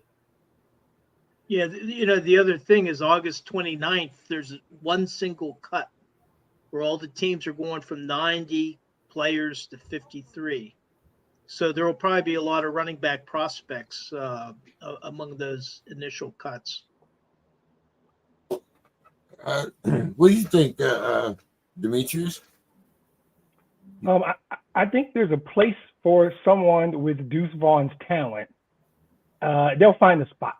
I'm insulted by Micah Parsons. I'm not even touching that, but I'm going to shout out Chuck Schmidt on the 56 list as well. And I will go to the Zach Martin thing, which is a great example of leverage. And I love it. When the guard in Atlanta got $20.5 million a year, Zach Martin has an agent or an advisor, and they sat down and said, yo, this is easy. You just chill. I'll take care of this. Because you are, for sure, with Quentin Nelson and Lindstrom, one of the top 3 guards in this league. And you can't have a $6-7 million gap per year between you and those guys. And he always had the leverage. This was destined to end with him getting a massive raise. And he got it. He probably could have gotten more, but I think he's probably a good kid who wants to get in and play. And at the end of the day, you could make a case he's the best player on that team, right?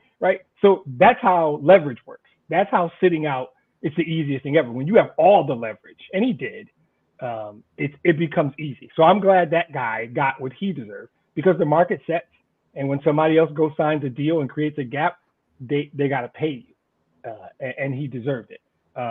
Like I said, Micah, you need to do this a lot longer before the words Lawrence Taylor or the number 56 comes out of your mouth. I'm not saying he's not a good player. He's a great player. He's been a great player for 2 years, right? Bro, you got to do this a lot longer before you start saying stuff like that. So that one I won't touch. Deuce is a cute story. Darren Sproles played a long time in this league, right? There are little guys. Metcalf wasn't that big, right? Eric Bieniemy, I don't think he was that big. There's a place for guys like that in today's NFL, and I wish that kid good luck. Absolutely. I'm going to go the other way. Dave, do you think that Martin would have got paid if so-and-so hadn't called Dak a bitch the other day in practice? No. The timing just seems a little awkward to me, Dave. I'm sorry. Yeah. No, the article I saw was it's after they saw what they had on the offensive line. After they got after their first preseason game, and so he's $8.5 million richer overall. I think that's what the additional income was for him. But hey, he had leverage. He was sitting out. They saw what they had, and it's like, hey, we have to have an offensive line. So he took advantage of it, and good for him. Your thoughts, Bill? About the deal? Yeah. I mean, to some extent, both sides want, right? He is a premium player. It may not be a premium position, though it's a more important position I think most people realize, but he is a premium player regardless of his position. They are noticeably worse without him. And they paid him well without breaking the bank. I feel like everybody won. We lost Demetrius there for a moment, but let's see. We've had pretty good luck tonight. Let's hope it holds out here a little bit. See, we wait till Demetrius gets back to talk about the Lions. So, Dave, is Danny Dimes a top 10 quarterback? I don't know. I mean, top 10 this season. Well, some people have him ranked number 12. Some people have him ranked a little bit lower. I mean, is he the proper? Is he just a game manager? What's your thoughts on Danny Dimes and the Giants this year? I mean, he's getting paid like he is, right? So, I mean, if he earns his money, okay, but they've certainly put their money down on him. 84 million. He hasn't convinced me that he's really done anything, but he's certainly being paid that amount. Demetrius, is Danny Dimes a top 10 quarterback? He can't hear you.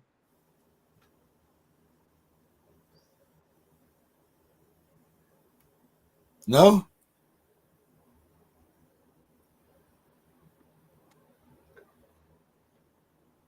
No?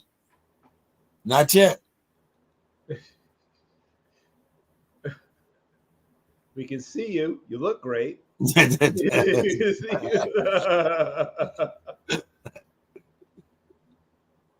Check your headphone connection. No, he's not muted on the set. No, he's not muted. I wonder. Yeah, that's what I'm saying. Is check his headphone connection. Make sure it's plugged in firmly. But Well, I mean, I can name at least 11 quarterbacks. Maybe more. But I mean, I have Goff ahead of him. I have Tannehill ahead of him. I have all the people that people think are good ahead of him. I have Geno Smith ahead of him. I have. Let's see. I have Kirk Cousins ahead of him. I have Derek Carr ahead of him. I have obviously people like Hurts ahead of him. I have Herbert ahead of him. We talked about Herbert earlier. Josh Allen, obviously. Burrow, obviously. Mahomes, clearly. Let's see. Who else do I have ahead of him? The only one I might not agree with there is Tannehill, but so far, we're on the same track here. Yeah. Can we hear you yet, Demetrius? Can you hear us? He can hear us. Yeah.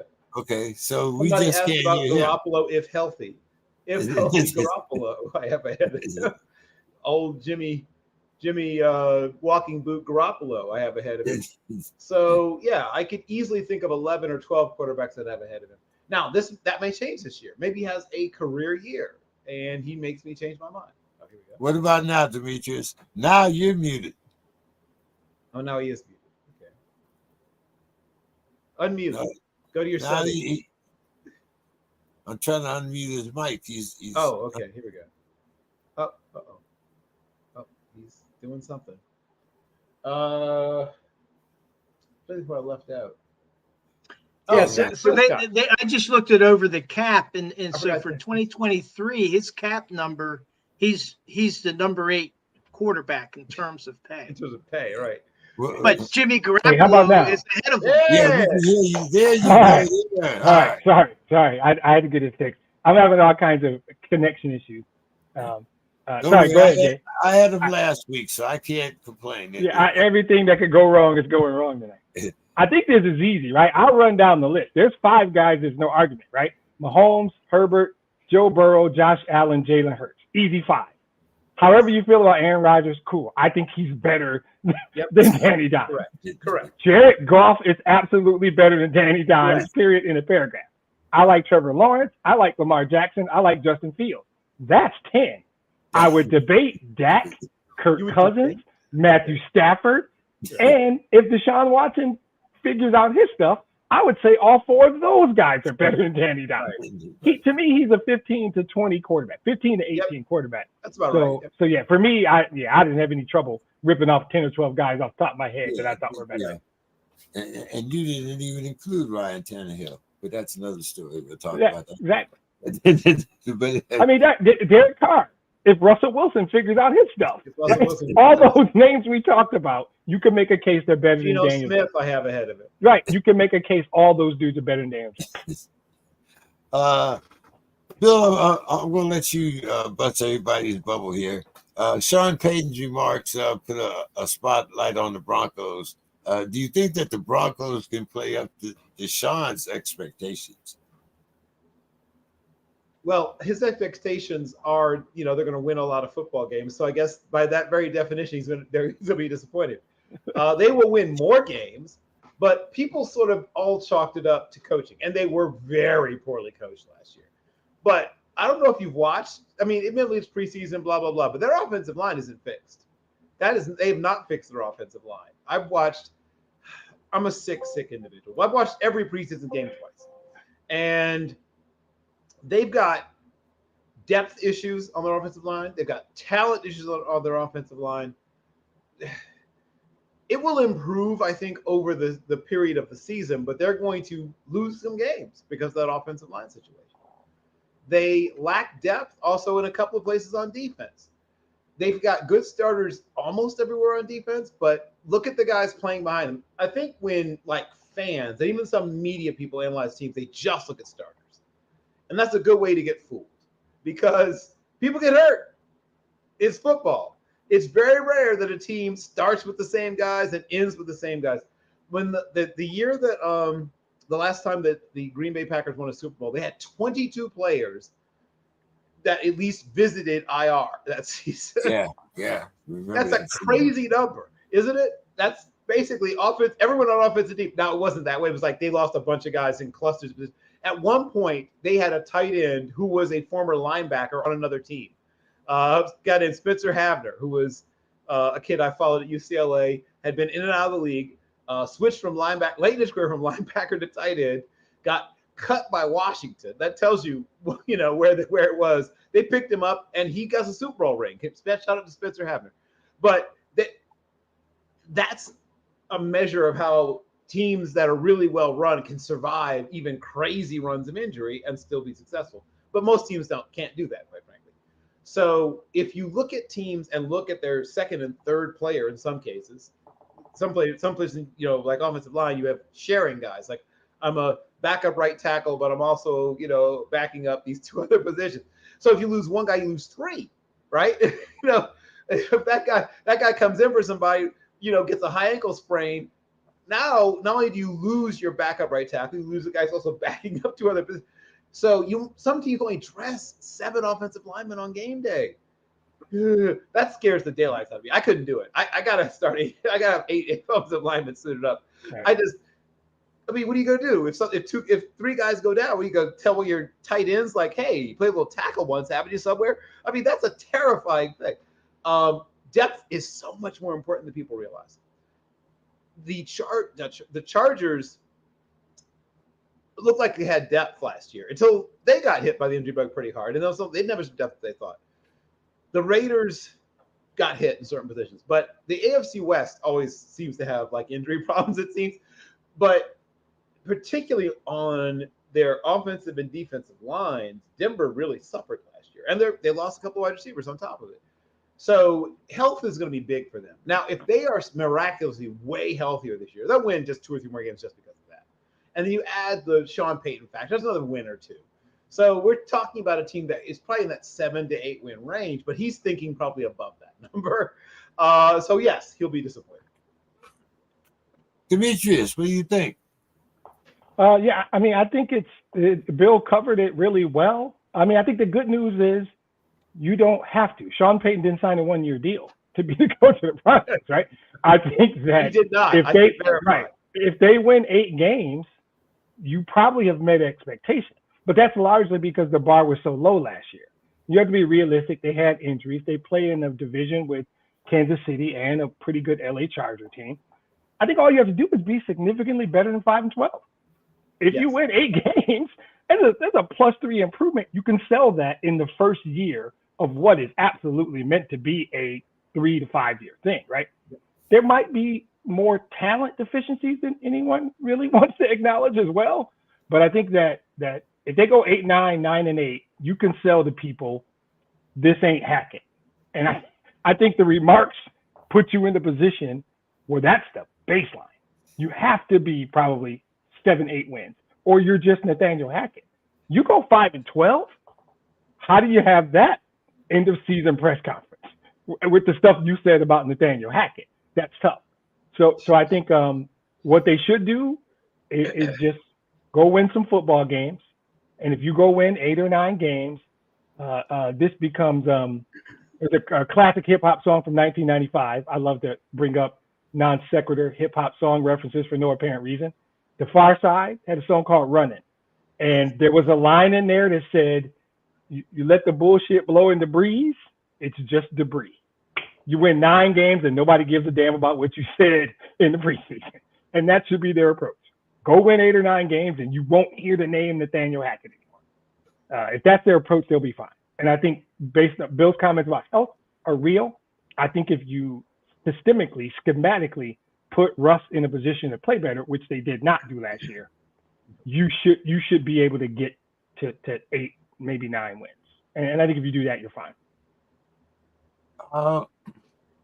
Dave, once again, I gotta kind of separate the bullshit here because I'm gonna disagree with a lot of things that Demetrius just said because the Broncos are in the AFC West, which means that they have to play all of those teams twice. And I believe that they're playing your conference, aren't they, this year, Demetrius? Yeah. Kansas City starts off with Detroit. That means that that's only 5 losses, though. They lose twice to Kansas City, twice to the Chargers, and the Lions lost. Those are just the 5 guaranteed losses. They got to do better with the rest of the game. So what's your thoughts on this, Dave? Is Russell Wilson still the quarterback? Yes, sir. I'm not sold on him. It came in hot and simple. There we go. That was easy. And so, like for Sean Payton, I don't think his expectations are not 7 wins or 8 wins. Those are not his expectations. So to answer the question, I would say no. No, they won't, because I think in order to meet Sean Payton's expectations, regardless of his personnel issues, he's looking at trying to get that team to the playoffs, and he's going to need. You think Sean Payton walks into this dumpster fire and says we're going to win 11 games?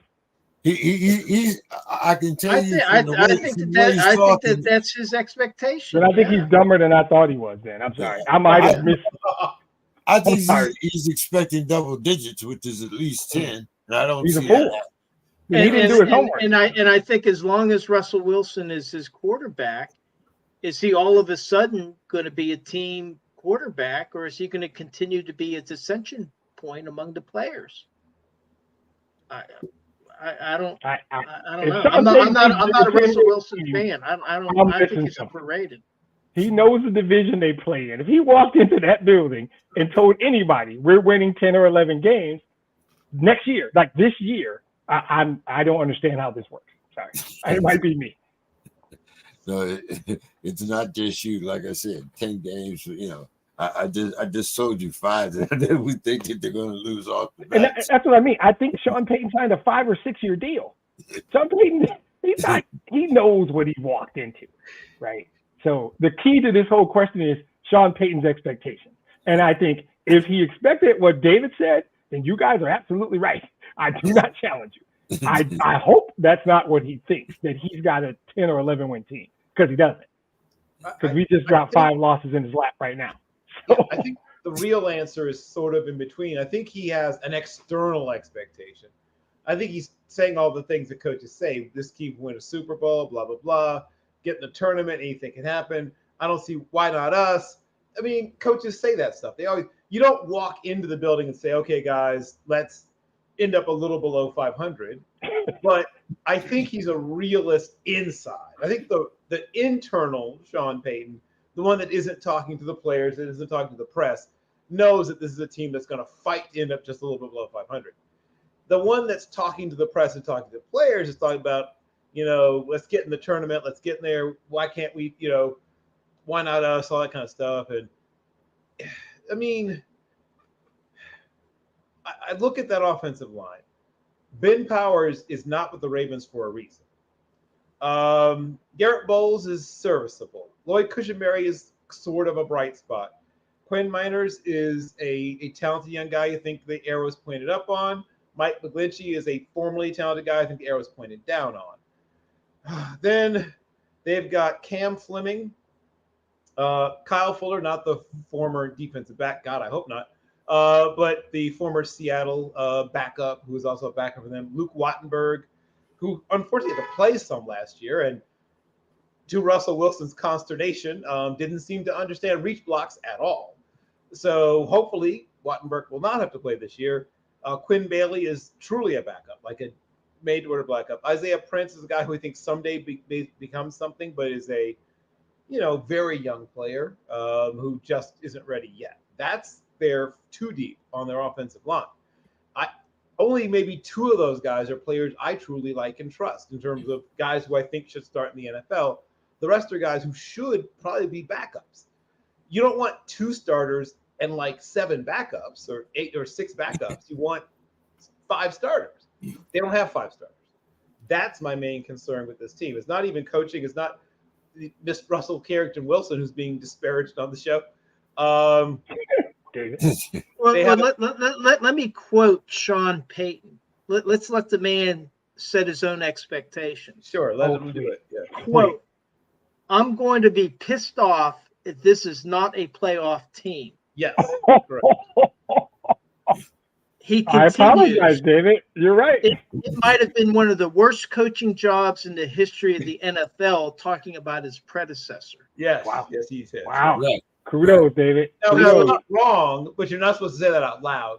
He's wrong in every sense of the word. They're not going to the playoffs, and you don't throw I mean, yeah. Are you seriously telling me that you think you're going to get 3 teams out of that division?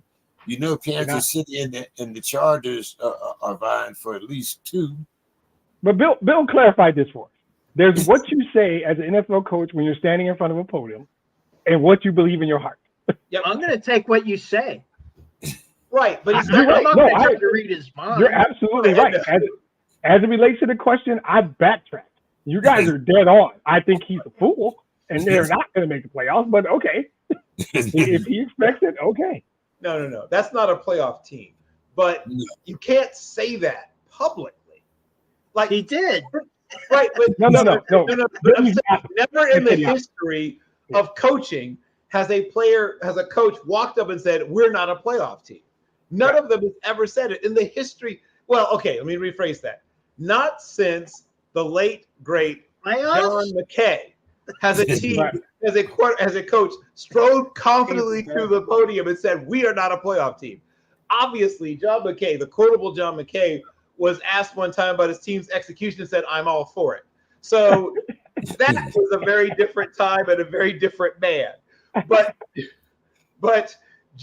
But other than that, coaches always, at least outwardly, say we're a playoff team. You never see them say to the public, to the press, or even to their players in an open forum, we're not a playoff team. Well, David just dropped the Jim Moore on us, so we got to add Jim Moore to it. Oh, right. Jim Moore. Right, Jim Moore. That was classic. That was the classic, yeah. Right, but the reason we remember those is because it's so rare.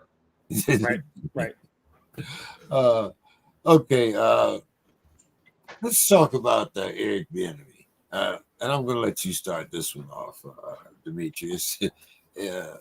We've always talked about why he's not this and why he's not that, but now, Ron Rivera is saying that the players came to him a little bit concerned over Bieniemy's intensity. I kind of got a problem with this because if you're the head coach, you're kind of undermining your other coach if you can have players coming to you. Kind of. But anyway, to go on, what do you think? Do you think that the Commanders' offense will flourish under Bieniemy? Do you think that we've seen some of the flaws now exposed now that he's not hiding behind Andy Reid? What's your thoughts here, Demetrius? I believe that there is a word in organizations. My organization, probably Bill's, David's, yours, and certainly sports organizations. It's called culture, right? And we could do a whole podcast on the culture of the Commander football team, right? We're not going to. I'm not going to. Right? We could do a documentary film. Right. And guess what? They will. They're going to. Trust me. It'll be out. Here's the thing. Bieniemy knows what championship football looks like. He knows how championship practices are run. He knows what a championship offense looks like. So I'm going to try and stay true to the question as much as I just want to go off on changing a crappy culture. And what you see are probably soft players, as much as you can call an NFL player soft, or soft individuals who have been used to playing in a culture that allows for that stuff. And Bieniemy comes from a place where people are held accountable, where expectations are high, because that's what winning organizations do. And there are some people within that organization, players, front office staff, administrators maybe, that need to go, that just need to go. And if Ron Rivera is a true leader, he stands up and says, I hired this guy for a reason. We're not questioning Eric Bieniemy's ability to run an offense. To hell with that. I'm sorry. We talked earlier about data points and sample size. I'm not having that conversation. What I will have is, do you want to be a winning organization? Do you want to change the culture of quite possibly the most toxic organization in all of sports? Right up there with the old Clippers, right? What do you want to change that? Because this is what that looks like. This is what culture change looks like. So you stand up there and you say, I hired a guy for a reason. You whiners can kick rocks wearing flip-flops. I don't want to hear it. You're either in this or you're out of this. But if you can't handle this in practice, in camp, you can't handle this, then guess what? You can't handle what it takes to be a winning football organization. Because I think Eric Bieniemy has enough of a track record. Even if you don't give him any credit, it was all Andy Reid. Okay, I call BS on that. But you can. I will say to you, he has been around championship football. He has run championship practices. He has called plays in championship games, the championship game. He knows what championship level football should look like in training camp, in practice, and in games. So if you are Ron Rivera and you got to choose between a player whining about this is too much and the championship level OC that you hired, real leadership says you stand by your OC, you tell the guys to get in line. You military guys will probably speak to this much better than me. But that's what it feels like to me is you back Eric Bieniemy and you shut down this nonsense. Bill, you're my sergeant major, and I come to you and tell me my DI is too hard on me. I don't want to go through that course again. Right. How does that work out, Bill? So I love the way you asked the question. I don't know what they allow nowadays, but I can tell you there's a term, the asshole run buttermilk. What? I'm sorry. Let me get back on camera. What? Can you explain that, please? So there will be something before that. We will do whatever, insert it, whatever the particular activity is into your assholes run buttermilk. Okay. I'm not exactly sure what inspired this particular colorful expression. Yeah, I don't know that part. I do know what it's like to go through the activity that leads to that expression. I can tell you that much. It is very unpleasant. It is a thoroughly unpleasant experience. There's a place called Currahee, some of you are familiar with. There are some places, name a base. Everyone has a place where you could spend some time getting to know the depths of your limitations. and the insides of your own guts, as sometimes debate what's going on. So I don't know exactly what the thing was that rubbed them the wrong way. I do know that Eric Bieniemy will dog cuss you at the drop of a hat. I do know that. I know people who played for him all the way back to his days at Colorado. And he will dog cuss you at the drop of a hat. That is true. I do know that he has no patience at all for excuses. None. Zero. He doesn't care what your reason is for not executing. He doesn't care. Doesn't care. Doesn't want to hear it. He doesn't want to hear at all why it is you didn't do the thing he wanted you to do. Does not care what the reason was. I know that for it. I've known people who played for Eric Bieniemy. So if that's something that you don't like, being coached very hard, then yes, this is going to be a bad fit for you. You may not work out with Mr. Bieniemy because he very much will coach you very, very hard. And guess what? It works. It works. So yeah, they got a decision to make, and I'll be interested to see how this works out. Dave, your thoughts on this? Can you imagine? First of all, imagine somebody knocking on Bill Cowher's door talking about, "Hey man, practice was a little too hard today. I can't come back for the 2-a-days. The one was enough." Yeah, I just think that really that comment says more about Ron Rivera than it does Eric Bieniemy. Agree, 100%. And the other thing is Ron Rivera was hired by Dan Snyder. There's new ownership now. Yeah. And so I was actually shocked when I heard him say that. I mean, it's like you're throwing your offensive coordinator under the bus. Now, he did have to come back and walk it back, but you don't want to have your head coach having to walk back comments like that and trying to explain or now defend his coordinator that he just threw under the bus. And so I think it actually says a lot more. Is Ron Rivera really cut out to be the head coach of the Washington team?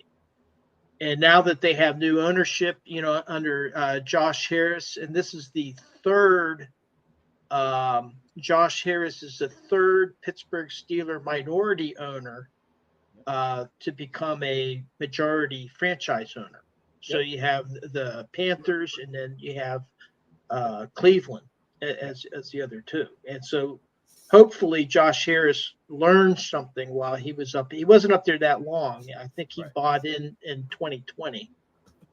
But hopefully he's learned a little bit about how to properly run a franchise. And, in terms of the issues between the players, there's always been issues between players and managers. There was Tom Coughlin, the coach from the Giants, and there was a lot of friction there. Now, he was successful at times, but eventually I think it kind of caught up to him. Yeah. And in Pittsburgh, you mentioned Pittsburgh. Well, Mike Tomlin is called a player's coach. He's not the same type of coach that Chuck Noll was. But Chuck Noll could not coach in today's NFL. It wouldn't work.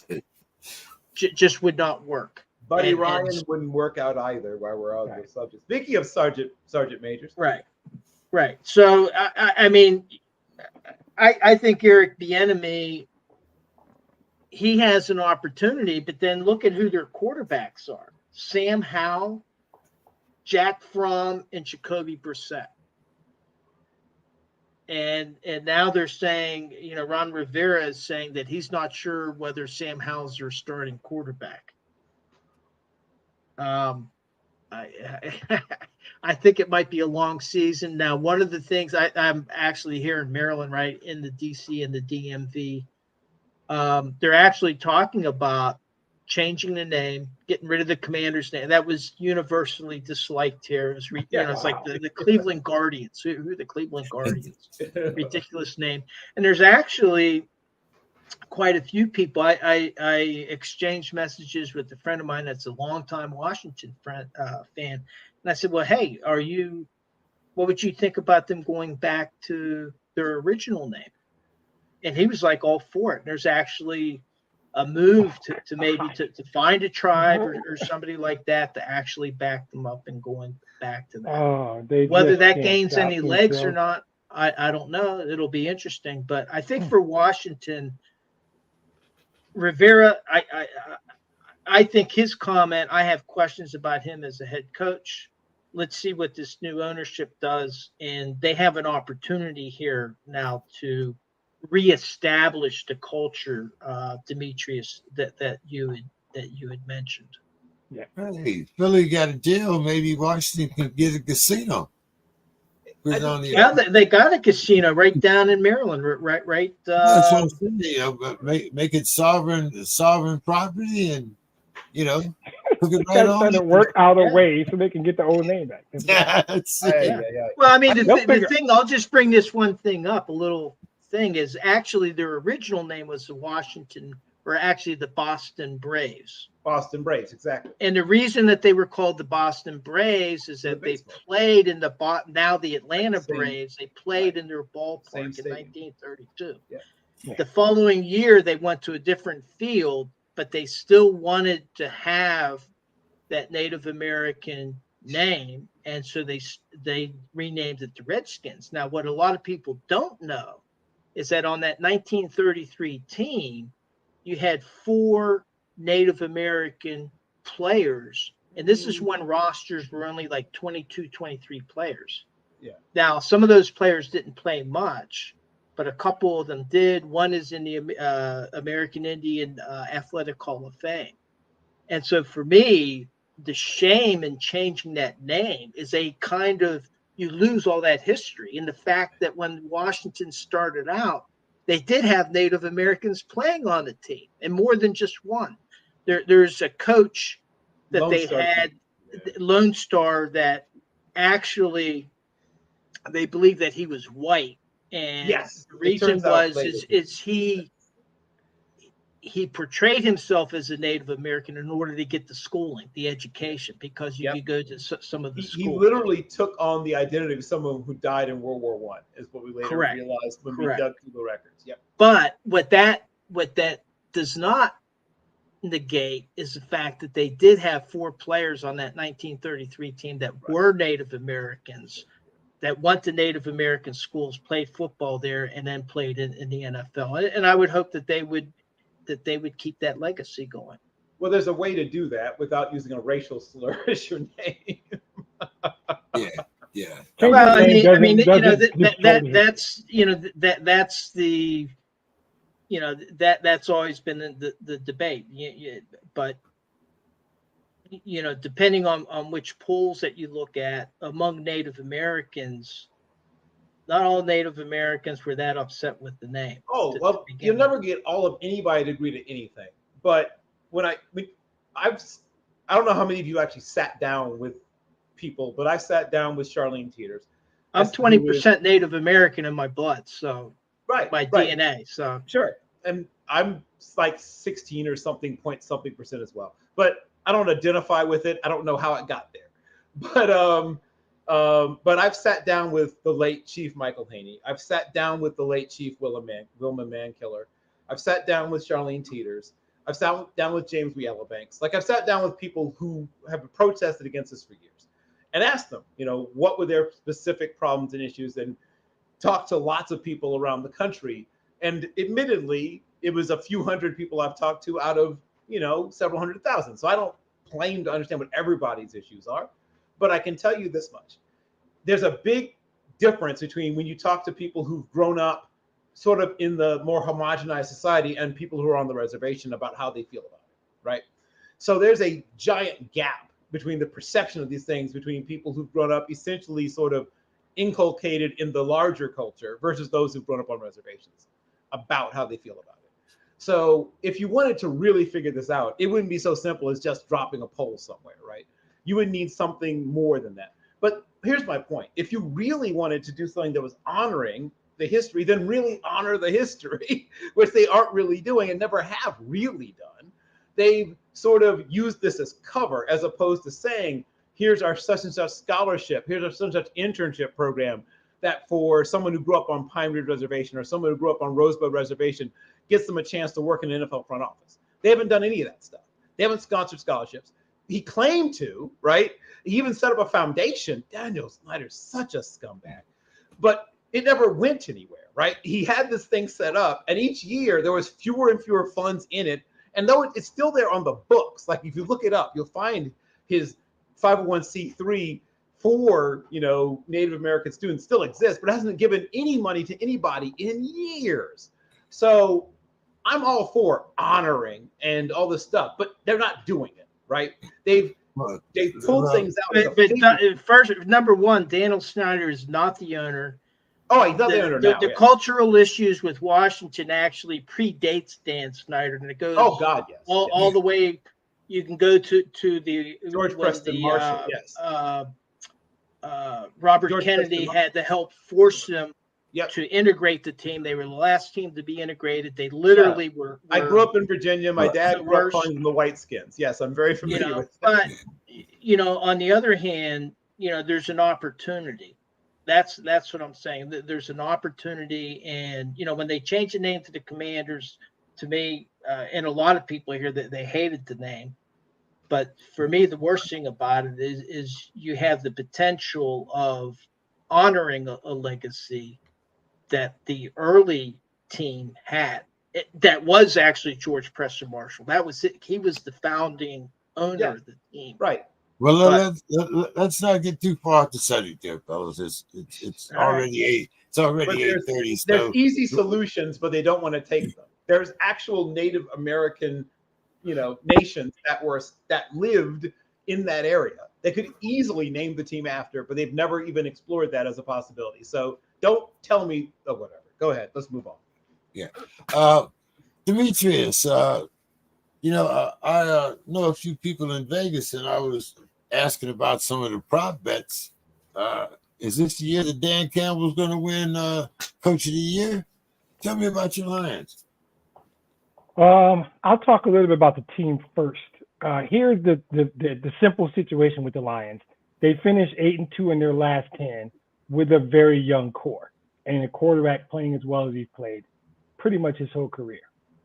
They added key pieces, especially on a bad defense. That defense will be top 15 this year. The offense finished 7th or so last year, and they improved the running back room, they improved the tight end room, and they added depth to a top 5 offensive line.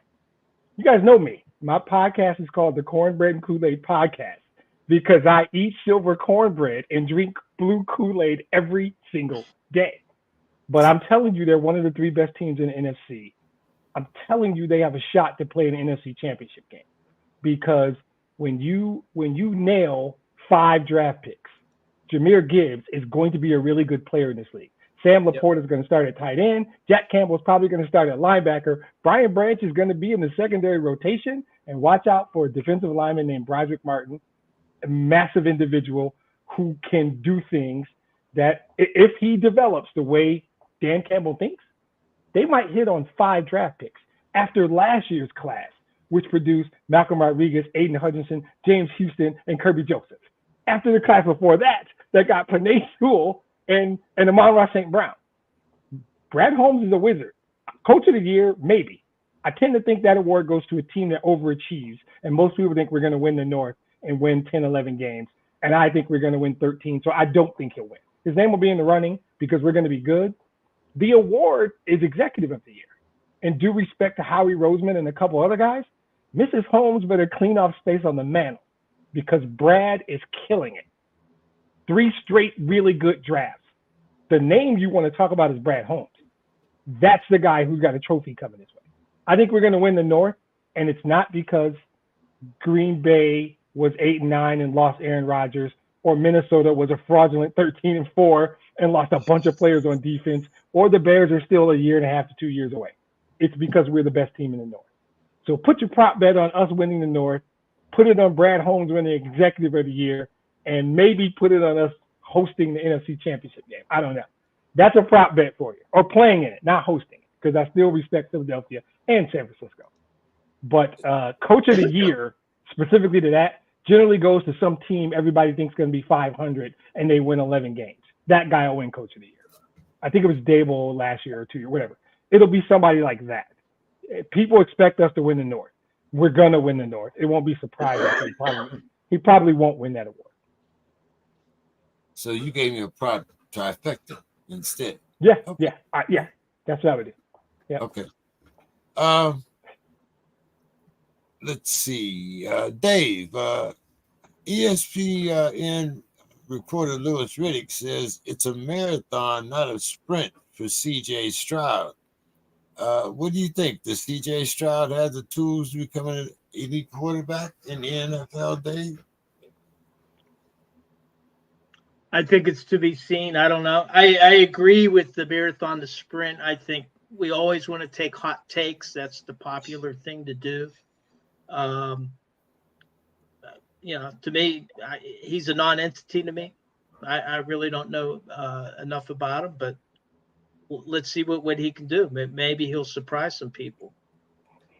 I love that you used the term hot take. This is the definition of a hot take. The guy played one preseason game, and we're going to debate whether he's elite after his first preseason game. That's the definition of it. And Dave's right. How the hell can we know? I was wondering how David was going to answer that. And I'm like, how the hell do we know after one preseason game that this guy has played? So, yeah, I like Lewis, but we don't know. I mean, Lewis is right. Marathon, not sprint. Not enough data. Bill, I'm him. That's what Jag wide receiver Ridley says. The rust is gone after the ban. He caught 2 passes, and I am him. But anyway, will the 23 wide receiver Calvin Ridley have a breakout season? And is Trevor Lawrence a sleeper MVP candidate? I don't know if sleeper is even the term. I mean, I think people know how special Trevor Lawrence could be.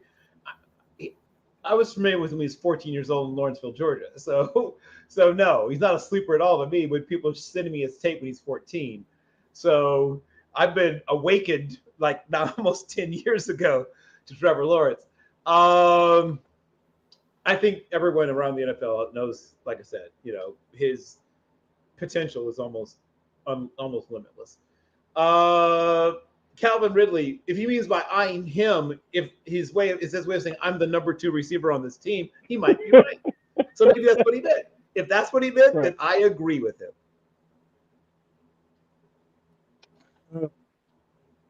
Quickly, if you got to tell me you're him, you're probably not him. Because if you were him, I would recognize that you were him and wouldn't need you to tell me you're him. Yeah. I don't recall Jerry Rice ever saying that. Never needed to. Never needed to. I don't remember seeing Thomas Edward Patrick Brady Jr. saying. He said lots of stuff. He yelled a lot, but I don't think he ever yelled that. I like what Bill said. If him is something else, then I don't know. Maybe you're him. Right. Him is the dude who set out all year for something. Yeah, you're that guy. We know you're that guy. Like I said, number 2 receiver on the team, then yes, I agree. If that's what you are him. That's exactly who you are. Let's see. I think this is for you here, Demetrius. Cook, we know, signed with the Jets finally. Breece Hall comes off the PUP list. Do the Jets finally get off the snide against the Patriots? I think the Patriots have kicked their ass every year for the last, decade almost? And is this the beginning of the end of the Belichick era in New England? It was going to have to come to an end. I'll go in reverse order. It's going to have to come to an end at some point. I don't know the answer to that question. I believe the other 3 teams in that division, in theory, are better. I know Buffalo's better. I believe the Jets are better. The Jets had an elite defense. They still have an elite defense. And they just added a Hall of Fame quarterback, budding young star in Wilson. Breece Hall was good before the injury. Dalvin would be a nice addition. The Jets are going to be a really good team. I believe the East is New York and Buffalo to decide. Miami, again, based on the health of their quarterback, might have something to say. So in terms of the end of the era, I think they finished 4th in that division. Maybe that ends the era. That's not my call. I don't know.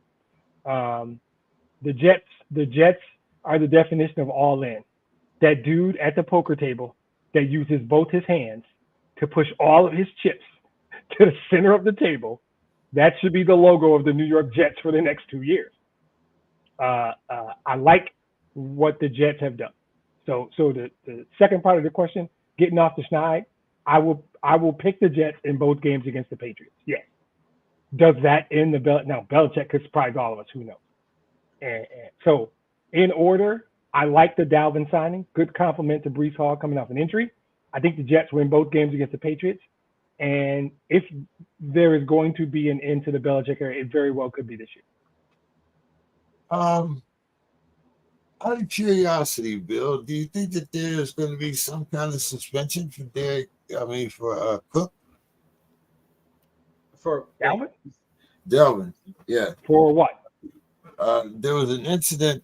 There's a reason why he was let go in Minnesota. You have to look back at the incident that happened in Minnesota and the reason why they let him go. I believe it had something to do with something that, I'm not saying that it's a Deshaun Watson thing, but I believe it had something to do with domestic violence. Bill, you might be a little bit more familiar with it, maybe. I need a week to do some research. We're going to revisit this next week on the crib. I'm not familiar. I definitely want to revisit this once I do some research. Bill and David might be able to figure this out right now quickly and I'm completely unfamiliar. I think it was a Bill question. I mean, there was an issue with his ex-girlfriend. Dalvin Cook was ex-girlfriend. Rumors. The rumors is that some sort of financial settlement has been made or is being made to make all that go away. We'll see, but it was a domestic violence charge, right? Yeah. Well, so there were 2 settlement offers apparently. One of $800,000, one of $1 million apparently, according to Dakota County District Court records that the Minnesota Star Tribune was able to obtain somehow. So that's always, well, they found it. They got it somehow. And supposedly, Ms. Trimble had alleged that Dalvin Cook had caused her to be concussed and at some point held her what they call false imprisonment, held her hostage or something at his residence in the suburbs of Minneapolis. She also claimed that she flew with him to break up with him in November 2020, and Cook with him, and then asked her if he could help her collecting her belongings. This is her allegations. None of this has been proven, but she said that he grabbed her by the arm, slung her whole body over a couch, slamming her face into a coffee table, causing her lower forehead and bridge of her nose to break open. This is what was alleged. Said that she was overpowered and assaulted, and later was threatened, and that she was hit with a broomstick at some point during the incident. And then Cook later text messaged her. She held on to the text message saying, "I know what I did can be rewind." I think he meant can't. "If you want to go to the police, I'll respect that. I'll take my punishment for what I did," was also in the text message he sent. Cook countersued her, saying that he was being defamed and that fraud was being, that she was trying to commit fraud. Neither filed a police report at the time, though. Later, she did file a police report after they broke up for good in May of 2022. But there's been no disciplinary action taken yet by the NFL. And like I said, there may be some sort of settlement that makes this go away on the legal side, which doesn't stop the NFL from suspending it. Yeah. Like I said, there's a cloud hanging over there. Yeah, I just wanted to add, I was unaware of it, but I just looked up, and I guess Mike Florio was reporting that the contract with the Jets takes that into consideration if he's suspended. Right. So that there's $5.92 million that's connected so that for him not to be on the reserve suspended list. Right. And right now he's not receiving a signing bonus, and he would have like a guaranteed base salary of $1.08 million, because I think he can earn up to $8.5 million from this contract. but apparently the Jets have structured something in there. Should he be suspended? Right. Yeah, I know there's a nasty situation that was kind of being swept under the rug, and I was wondering how it was going to be handled. But anyway, let's see. Okay, let's start with you, Demetrius. Which AFC East quarterback will have the most passing TDs? I know what you want me to say, but I'm not going to. I just talked up the Jets, blah blah blah, yada yada yada. I have no horse in this race. Okay. In particular, it says West Coast Steelers fan, not West Coast Jet fan. So I'm gonna no anything to get me to talk about the guy who used to play in Green Bay, whose name I don't say. I will not. I'm gonna say Josh Allen because, quite frankly, I hate that other guy. Right? No matter what uniform he's wearing, I still hate his guts. I'm gonna say Josh Allen for legitimate football reasons. He still has Stephon Diggs. He still has a really good tight end whose name somehow is escaping me. Help me, anybody? Dalton, maybe. Does the name Dalton mean anything? Dalton, to yeah. No. Hold on. Kincaid? No, never Dalton Kincaid. They still have Knox. That's Knox. the guy. They're right. They have both of them. They drafted Dalton Kincaid. They already had Good. Dawson Knox.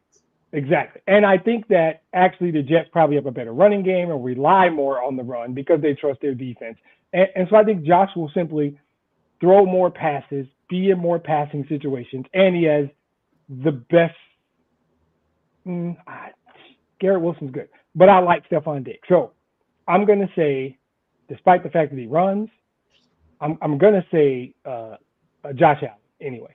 Because I don't trust Tua, and I don't even know who New England's quarterback is. I'm kidding. No disrespect to Mac Jones. But, well, I'm sorry, Michael McCorkle or whatever. Michael McCorkle. Right.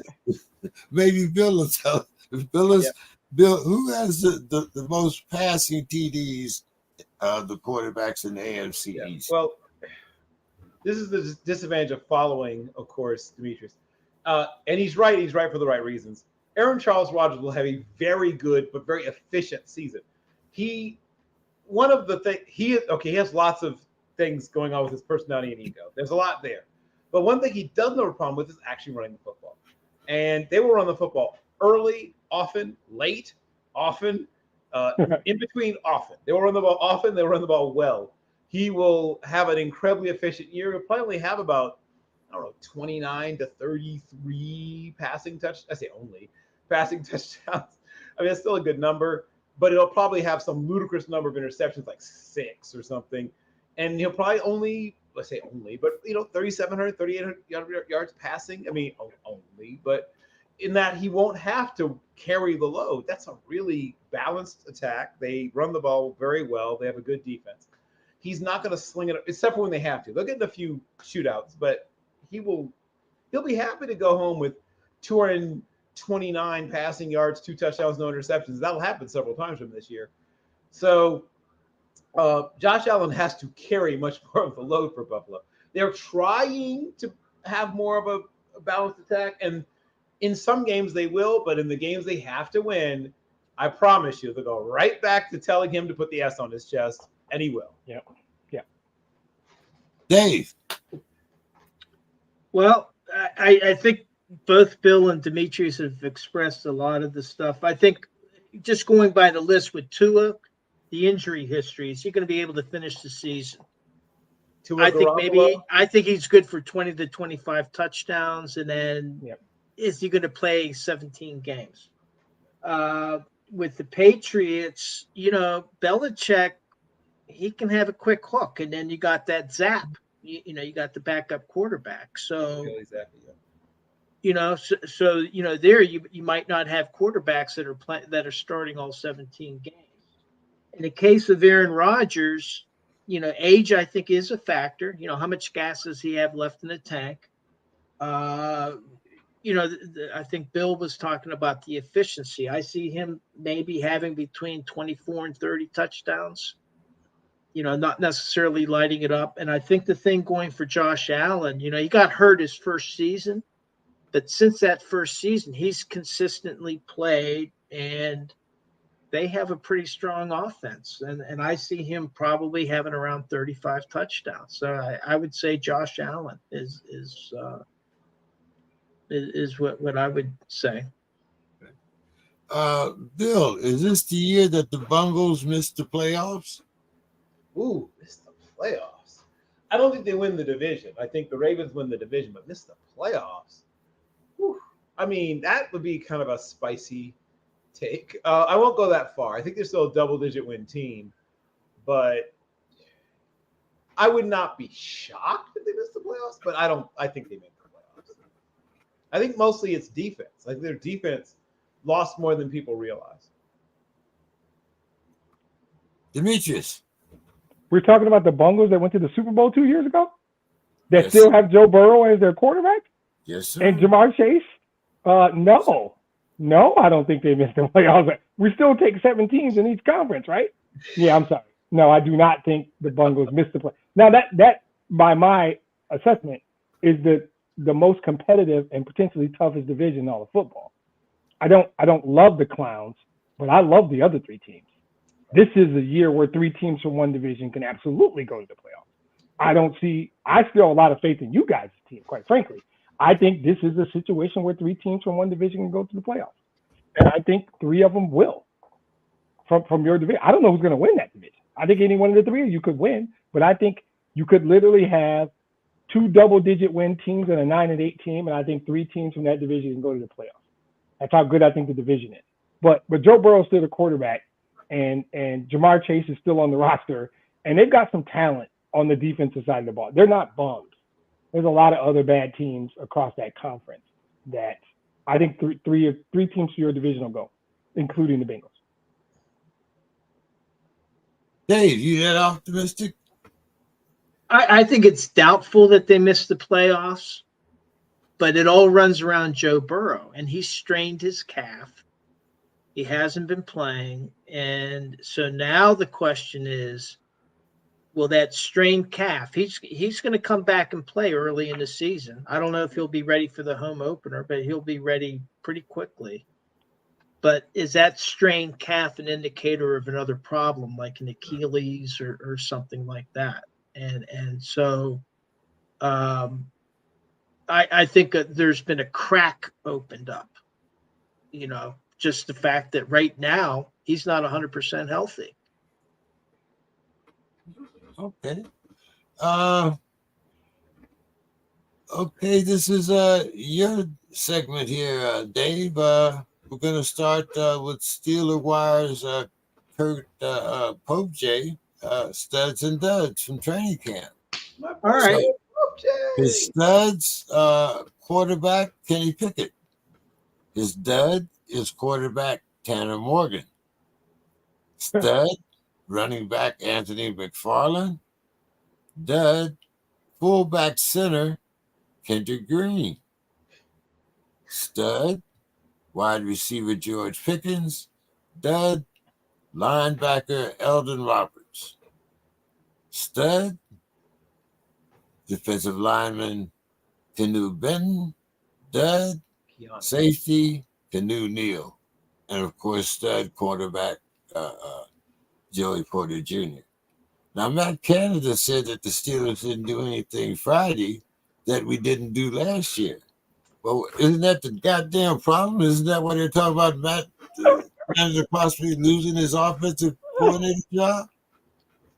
For purposes. Well, I mean, the point being is execution, and one you had Mitch Trubisky that started out as the starting quarterback last year, was ineffective, and then at halftime of the Jets game, Mike Tomlin wanted to inject a change. He was trying to win the game and brought in Kenny Pickett, and then once he brought in Kenny Pickett, then he's stuck with them. So Kurt Pope J, I don't know that he actually attends the Steeler training camp. I've gone to 5 of the 16 practices.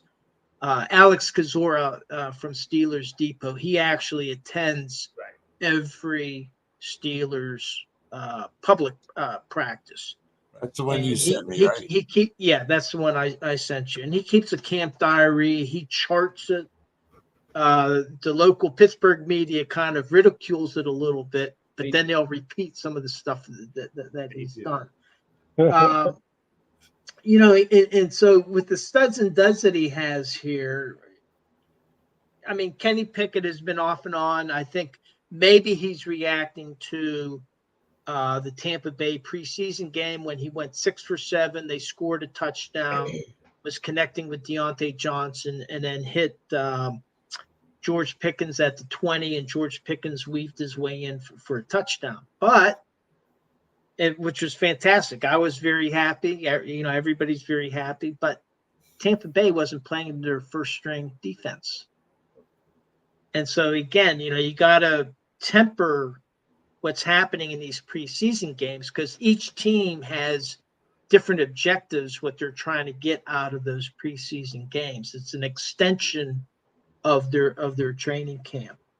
A couple things that I was surprised to see. Landon Roberts, I don't think has been a dud at all. He maybe Pope Joy is reacting that Landon Roberts only played 2 snaps in the game against Tampa Bay, but he was very aggressive on those 2 snaps. And the Steelers played out of their 90-player roster, I believe 77 players played some snaps in that game. So I think in camp did Tomlin take a couple snaps too? I mean, damn, everybody else did. He loves training camp. If you see Mike Tomlin at a training camp, he is into it. So the other thing, with this list, the Keanu Benton had a great game. He looked very stout for a rookie. Yep. Keanu Neal, he's hurt. He hasn't been practicing. So why are you calling him a dud? And actually, he's being worked back in. But then he says Joey Porter's a stud, and Joey Porter was hurt and therefore didn't play in the Tampa Bay game. So I'm not sure where Kurt is coming from on this, but here's what I'll say about the Steelers. Right now, from yesterday's practice, only 2 guys, today's practice, only 2 guys missed practice out of a 90-man roster. And that's very unusual at this point in training camp. If you look around the league, everybody is suffering a lot of injuries. They have had some people that have had to go on injured reserve. They did have 3 guys that were limited. Trey Norwood, Nick Kwiatkowski, and Keanu Benton. And both of those, Benton and Kwiatkowski, they were dinged up during the preseason game. Trey Norwood was dinged up in camp because, as Mike Tomlin says, if you're going to box, you got to spar. And that's his view. They've gotten a couple new players that have come in. They're kind of. I'll wait to see what's happening there. I'm going to be going up to the preseason game Saturday against Buffalo. That should be interesting. I actually really like preseason games because I really like not the stars. They're doing what's expected of them. What I'm interested in are the mid and the lower level guys that are fighting for that roster, those roster spots, and who can step up and find himself a roster. So an example of like what the Steelers do is they open every training camp with what's called 7 shots. Yep. So they'll do their dynamic stretching. They'll do some individual skills, with the groups. And then for the team session, the first team session is usually 7 shots. They line up at the 2-yard line, and they keep score. Yep. Who wins, who doesn't. Well, the last 2 days, the defense has been ahead, and then the offense has come back and tied it. And usually the first team, it'll be the first team defense and offense for the first 2 or 3 snaps, then the second team for the next 2 or 3, and then the third team for maybe the last snap. Well, today it was tied 3-3, happened yesterday, and Mike Tomlin called the first teams back in to settle it. Because what he'll do is he'll have like a lobster dinner on the line. Whoever wins that competition, well, then the defense will all get lobster, the offense will get hot dogs or wine. And that's a way of hooking up the stakes a little bit. So the loser has to go to Permanis. Or right, exactly. So I think for the Steelers, I think fans are very optimistic. I wouldn't get overly optimistic on the Tampa Bay team. You have to kind of measure it. But I like the way the team is progressing. And they've built a lot of depth. They've built up the depth of the offensive line. They've built up the depth of the inside linebacking core. There's some questions what's going to happen in the slot and with your secondary because they lost Cam Sutton and they lost Terrell Edmonds. And plus they've been dealing with a lot of nagging injuries where like for example, Keanu O'Neal hasn't been able to practice, but they're starting to get these guys, back practicing. So I think that's good. All right, guys. Well, hey, great show tonight. Let's wrap it up here. Bill, final thoughts. Well, I was originally going to go with something. Well, I guess I'll go with my original one. I almost decided to go back into. I've written a lot about George Preston Marshall, what a reprehensible, horrible human being he is, but I will not go on that particular rant yet again. I will instead talk about a little bit about the Wander Franco situation. Now, obviously, I wasn't there. I don't know how exactly this young woman, child, represented herself to Mr. Franco. I won't pretend to understand that. I will say I've seen what are purported to be photographs of the young woman. And if these things are accurate, I don't care what she said about her age. Mr. Franco, though he's a young man, is not that young. He should have known that something was up when she said, whatever age she said she was, when you saw, her actual, if those pictures are representative of how this young woman looks. She does not look like an adult. No. And more like 15. Right. That yes. If those are accurate images, then yes, she looks like she would be probably at most 15. So I understand when you are in the public eye. 15 will get you 30, right? Isn't that the way it goes? 15 will get you 30. Yes, 15 will get you 30. That is one of the old sayings that you hear, or at least 20. So there is. I mean, I know they have symposia. I don't know if they're as in depth in Major League Baseball as they are in the NBA and the NFL. So I will not pretend to know exactly what he's been told, but I promise you, at some point, when they bring you in, when you're coming up, and I don't want to use the term minor leagues because it feels like a loaded term with what's going on with him now, but at some point between him signing a contract and making it to the majors, somebody had the conversation with him. Somebody said to him, hey, you're going to have lots of opportunities with lots of people who are going to see you as whatever. Some people some are just excited to be around a celebrity. Some, may see you as a quote unquote come up, as they say in the hood. Who knows what was the motivation? But it's clear that whatever, I'm going to, for the moment, let her off the hook because she appears to be a child. And whatever the child's motivations were, because she is indeed that, I will not criticize because children do what children do. Mr. Franco was old enough to be, first of all, to be able to sign binding legal contracts. And like I said, to be, one of the rising young talents in the major leagues. I would like to think that he had people around him. I don't know his, life situation to know if he did have good counsel around him. But I'm going to say I hope he did. And I would hope that at least somebody near him had pulled his coat and said, hey, man, you got to be very careful out here in these streets. If any of what has been alleged is true, if any of what is alleged has been true, I don't think a suspension is enough. I think he may be looking at a lifetime ban. But I don't want him to be discarded from the world. I don't want him to not have any opportunity to live. I think he should be given opportunities to get help. I hope he will use this opportunity to explore, what it is that is going on that made him susceptible to this.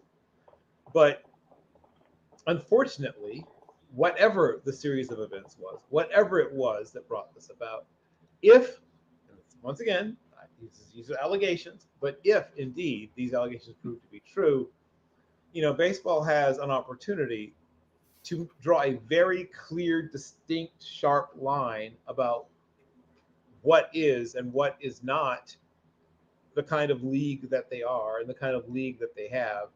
And if it's anything less than, we've seen players get banned lifetime for gambling. We've seen players get banned lifetime for things. I'm going to say these things are more or less or whatever, but if you're concerned about the reputation of the game, if you're concerned about, we always talk about the shield in the NFL, the ball game, I guess we're talking about in baseball. If this is your concern, if how your sport, your game, that is perceived by the rest of the world, then you have to take an once again, if these allegations are true, you have to take an extremely strong stance. And if it's anything less than a lifetime ban, it still needs to be a multiple year ban where he has to have some way of demonstrating that he has undergone some very extensive sort of rehabilitation. And once again, before any judgments are made, I want to see, all the information, all the facts. But I've been following it as much as I can, without having intimate knowledge of the case. It is extremely distressing. And obviously, I am the father of a young daughter. So I am, maybe particularly sensitized to it, but it is extremely distressing. And if it's not true, I hope he is vindicated soon. But everything I've seen so far indicates that he apparently did something before he should have with this young lady. And I'll leave it at that. Dave, your final thoughts. Sure. I guess I'll title this "Life is Short." First, a very sad thing. Alex Collins, he was a running back. I got to see him play in 2017. He ran up well over 100 yards, scored a touchdown against the Steelers in Heinz Field in a crazy game. He almost single-handedly pummeled the Steelers, and then they came back. The Steelers finally won 39-38. But unfortunately, he was killed in a motorcycle accident down in Florida, 29 years old. And I don't think that he was in the league currently.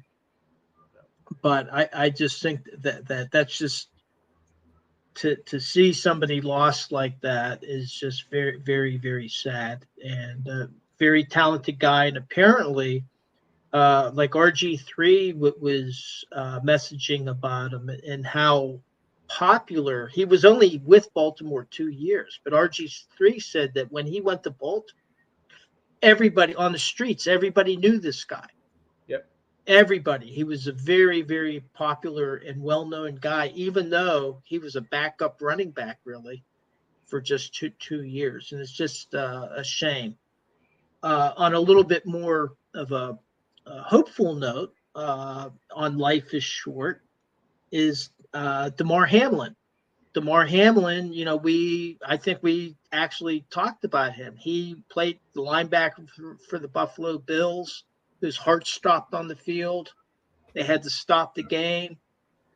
Well, apparently he got some snaps in the Buffalo's first preseason game. Yeah, he's been attending practice too. Correct, and I think he was in on a fourth quarter stop, and he's 25. So literally, he was at the point of almost losing his life. A lot of people, including myself, thought that he would never be able to come back to play at the NFL level. I'm looking forward to, as I mentioned before, I'm going to be up at the Steelers preseason game against Buffalo Saturday night in Pittsburgh. And Damar Hamlin is from Pittsburgh. And I'm sure that if he takes the field, which I anticipate him doing, and play some snaps, he's going to get a very warm welcome in Pittsburgh. So, my just to sum it up, my final thoughts is, hey, life is short. You got to live it the way you want to go out, because you never know when it's your time. I'm sure that in Alex Collins' case, when he went to take off on his motorcycle, he didn't think that was going to be his final ride. In the case of Damar Hamlin, he got a second chance. And so you got to take advantage of it at all times. So that's my final thought. Send us back some clips from that preseason game there, Dave. Yeah, I'll try to. I won't be in my regular seats, but I'll be standing up in the rotunda, but I'll take some snaps from up there. Oh, okay. Take us home, Demetrius. Good to have you back, my man. Thanks. I'm good to be back as always. First, kudos, Bill. That is my game. I love that game. I'm a massive Lions fan, but you guys know me. That baseball has a connection to my dad and my brother in 1984 Tigers. I don't, unacceptable. I would ban them now. I don't need more info. It's either a level of unconscionable moral behavior that none of us can stand, or gross stupidity that should be punished. I'm fine with doing it now, and you're right. The best thing said tonight. Baseball, you have an opportunity. You have an opportunity. You've been pissing me off lately with rules changes, right? That I've been. Okay, so mine is on. I like to celebrate stuff, right? And so sometimes I get tricked. I get okie doked. So I recently read a biography about one James Cleveland Owens, who we would all call Jesse. William J. Baker, Jesse Owens, American Life. And so I finally got around to reading it. This is the third Jesse Owens biography I've read. And I got okie doked into believing that the greatest accomplishment in Jesse Owens' life was in Berlin, Germany in 1936. Turns out it wasn't, guys. So I'm going to break this down Bill Carroll style. Take yourself back to May 25th, 1935. Ann Arbor, Michigan. I would have been there as much as I hate the city. I would have gone. The Big Ten Championships. 5 days ago, Jesse Owens fell down some stairs in his dorm. Massive lower back injury. They don't know if he's going to be able to perform. Well, he performed. He performed. In 45 minutes, he equaled the world record in one event and broke 5 others in 45 minutes. Oh, so he can barely get out of the car. He can't bend over and touch his toes. And he proceeds to, at 3:15, run a 9.400, equaling the world record. 10 minutes later, he knocks off an 8.3 long jump, which set the world record. 9 minutes after that, he runs a 2:20, which also encompasses 200-meter dash, 20.3, 2 more world records. And then he waits a whole 16 minutes or 18 minutes to go run the 2:20 low hurdles, also 200 meters, and breaks both of those. 45 minutes, he breaks 5 records and ties another one. He's 21 years old, by the way, at the Big Ten Championships, with quite possibly a fractured disc or compression muscle, something in his lower back. Sometimes I hold a lot of people in reverence. Nobody more than Muhammad Ali, but there's a group of about 7 or 8 athletes in history that I hold them in a place. Jesse Owens, and it turns out I wasn't even giving him enough credit. turns out I was doing him an injustice, and now I have an unnatural love for Joe Morgan, former second baseman of the Reds. I got to meet him. He is way nicer a man than he was a Hall of Fame baseball player. He held down second place behind Muhammad Ali. Now, Jesse Owens just gave him a run. Now, I don't know what to do about my list.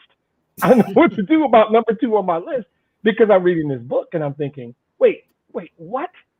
And so every now and then I don't mind when I get okie doke. I'm like, oh, wow, I did not even know that. And it's a fascinating read. He had a fascinating life, not just those 7-8 days in Berlin. But go ahead, Bill. Was he a tar Did I miss blooder? something? Say again? Was he a tar blooder? One more time. His high school. Oh, yeah. Okay. Yeah. Okay. I thought so. So he did this performing for Ohio State University at the Big Ten Championships in Ann Arbor, Michigan. And this is pre-Berlin. Right. And this feat without the back injury is unreal, right? The breadth of athletic performance. Doing it in 45 minutes with this serious back injury where he almost got held up. Coach wasn't going to let him perform that morning. And he goes and sits in a hot bath because they didn't have jacuzzis back then. A tub of probably tepid water, right? Sits out and just shatters every record in sight. I love acknowledging greatness. If it was 100 years ago or 2 days ago, I never get sick of acknowledging greatness in athletics, especially when I missed it, when I've missed it. So I read this, 3 weeks ago, and I was like, yep, when I get back to the crib, this is my final thought. I don't care what else happens in sports. Somebody's got to know what Jesse Owens did in 45 minutes with a broken back. So Right. even more kudos to one of the greatest athletes of all time. Yes. Hey, great, as you say, acknowledging greatness there. Always find little things in this show that we didn't know before. But you know, we might joke and have a lot of fun, but hey, we always manage to deliver. All right, guys. Well, hey, it seems like we had a good time tonight. It's after midnight over there where you guys are, so you guys must have had a good time, and you just told me to shut the hell up. So anyway, have a good week, guys, and I'll see you next week. And don't forget to sign up for the team. I sent you another invite for the Extraordinary Gentleman.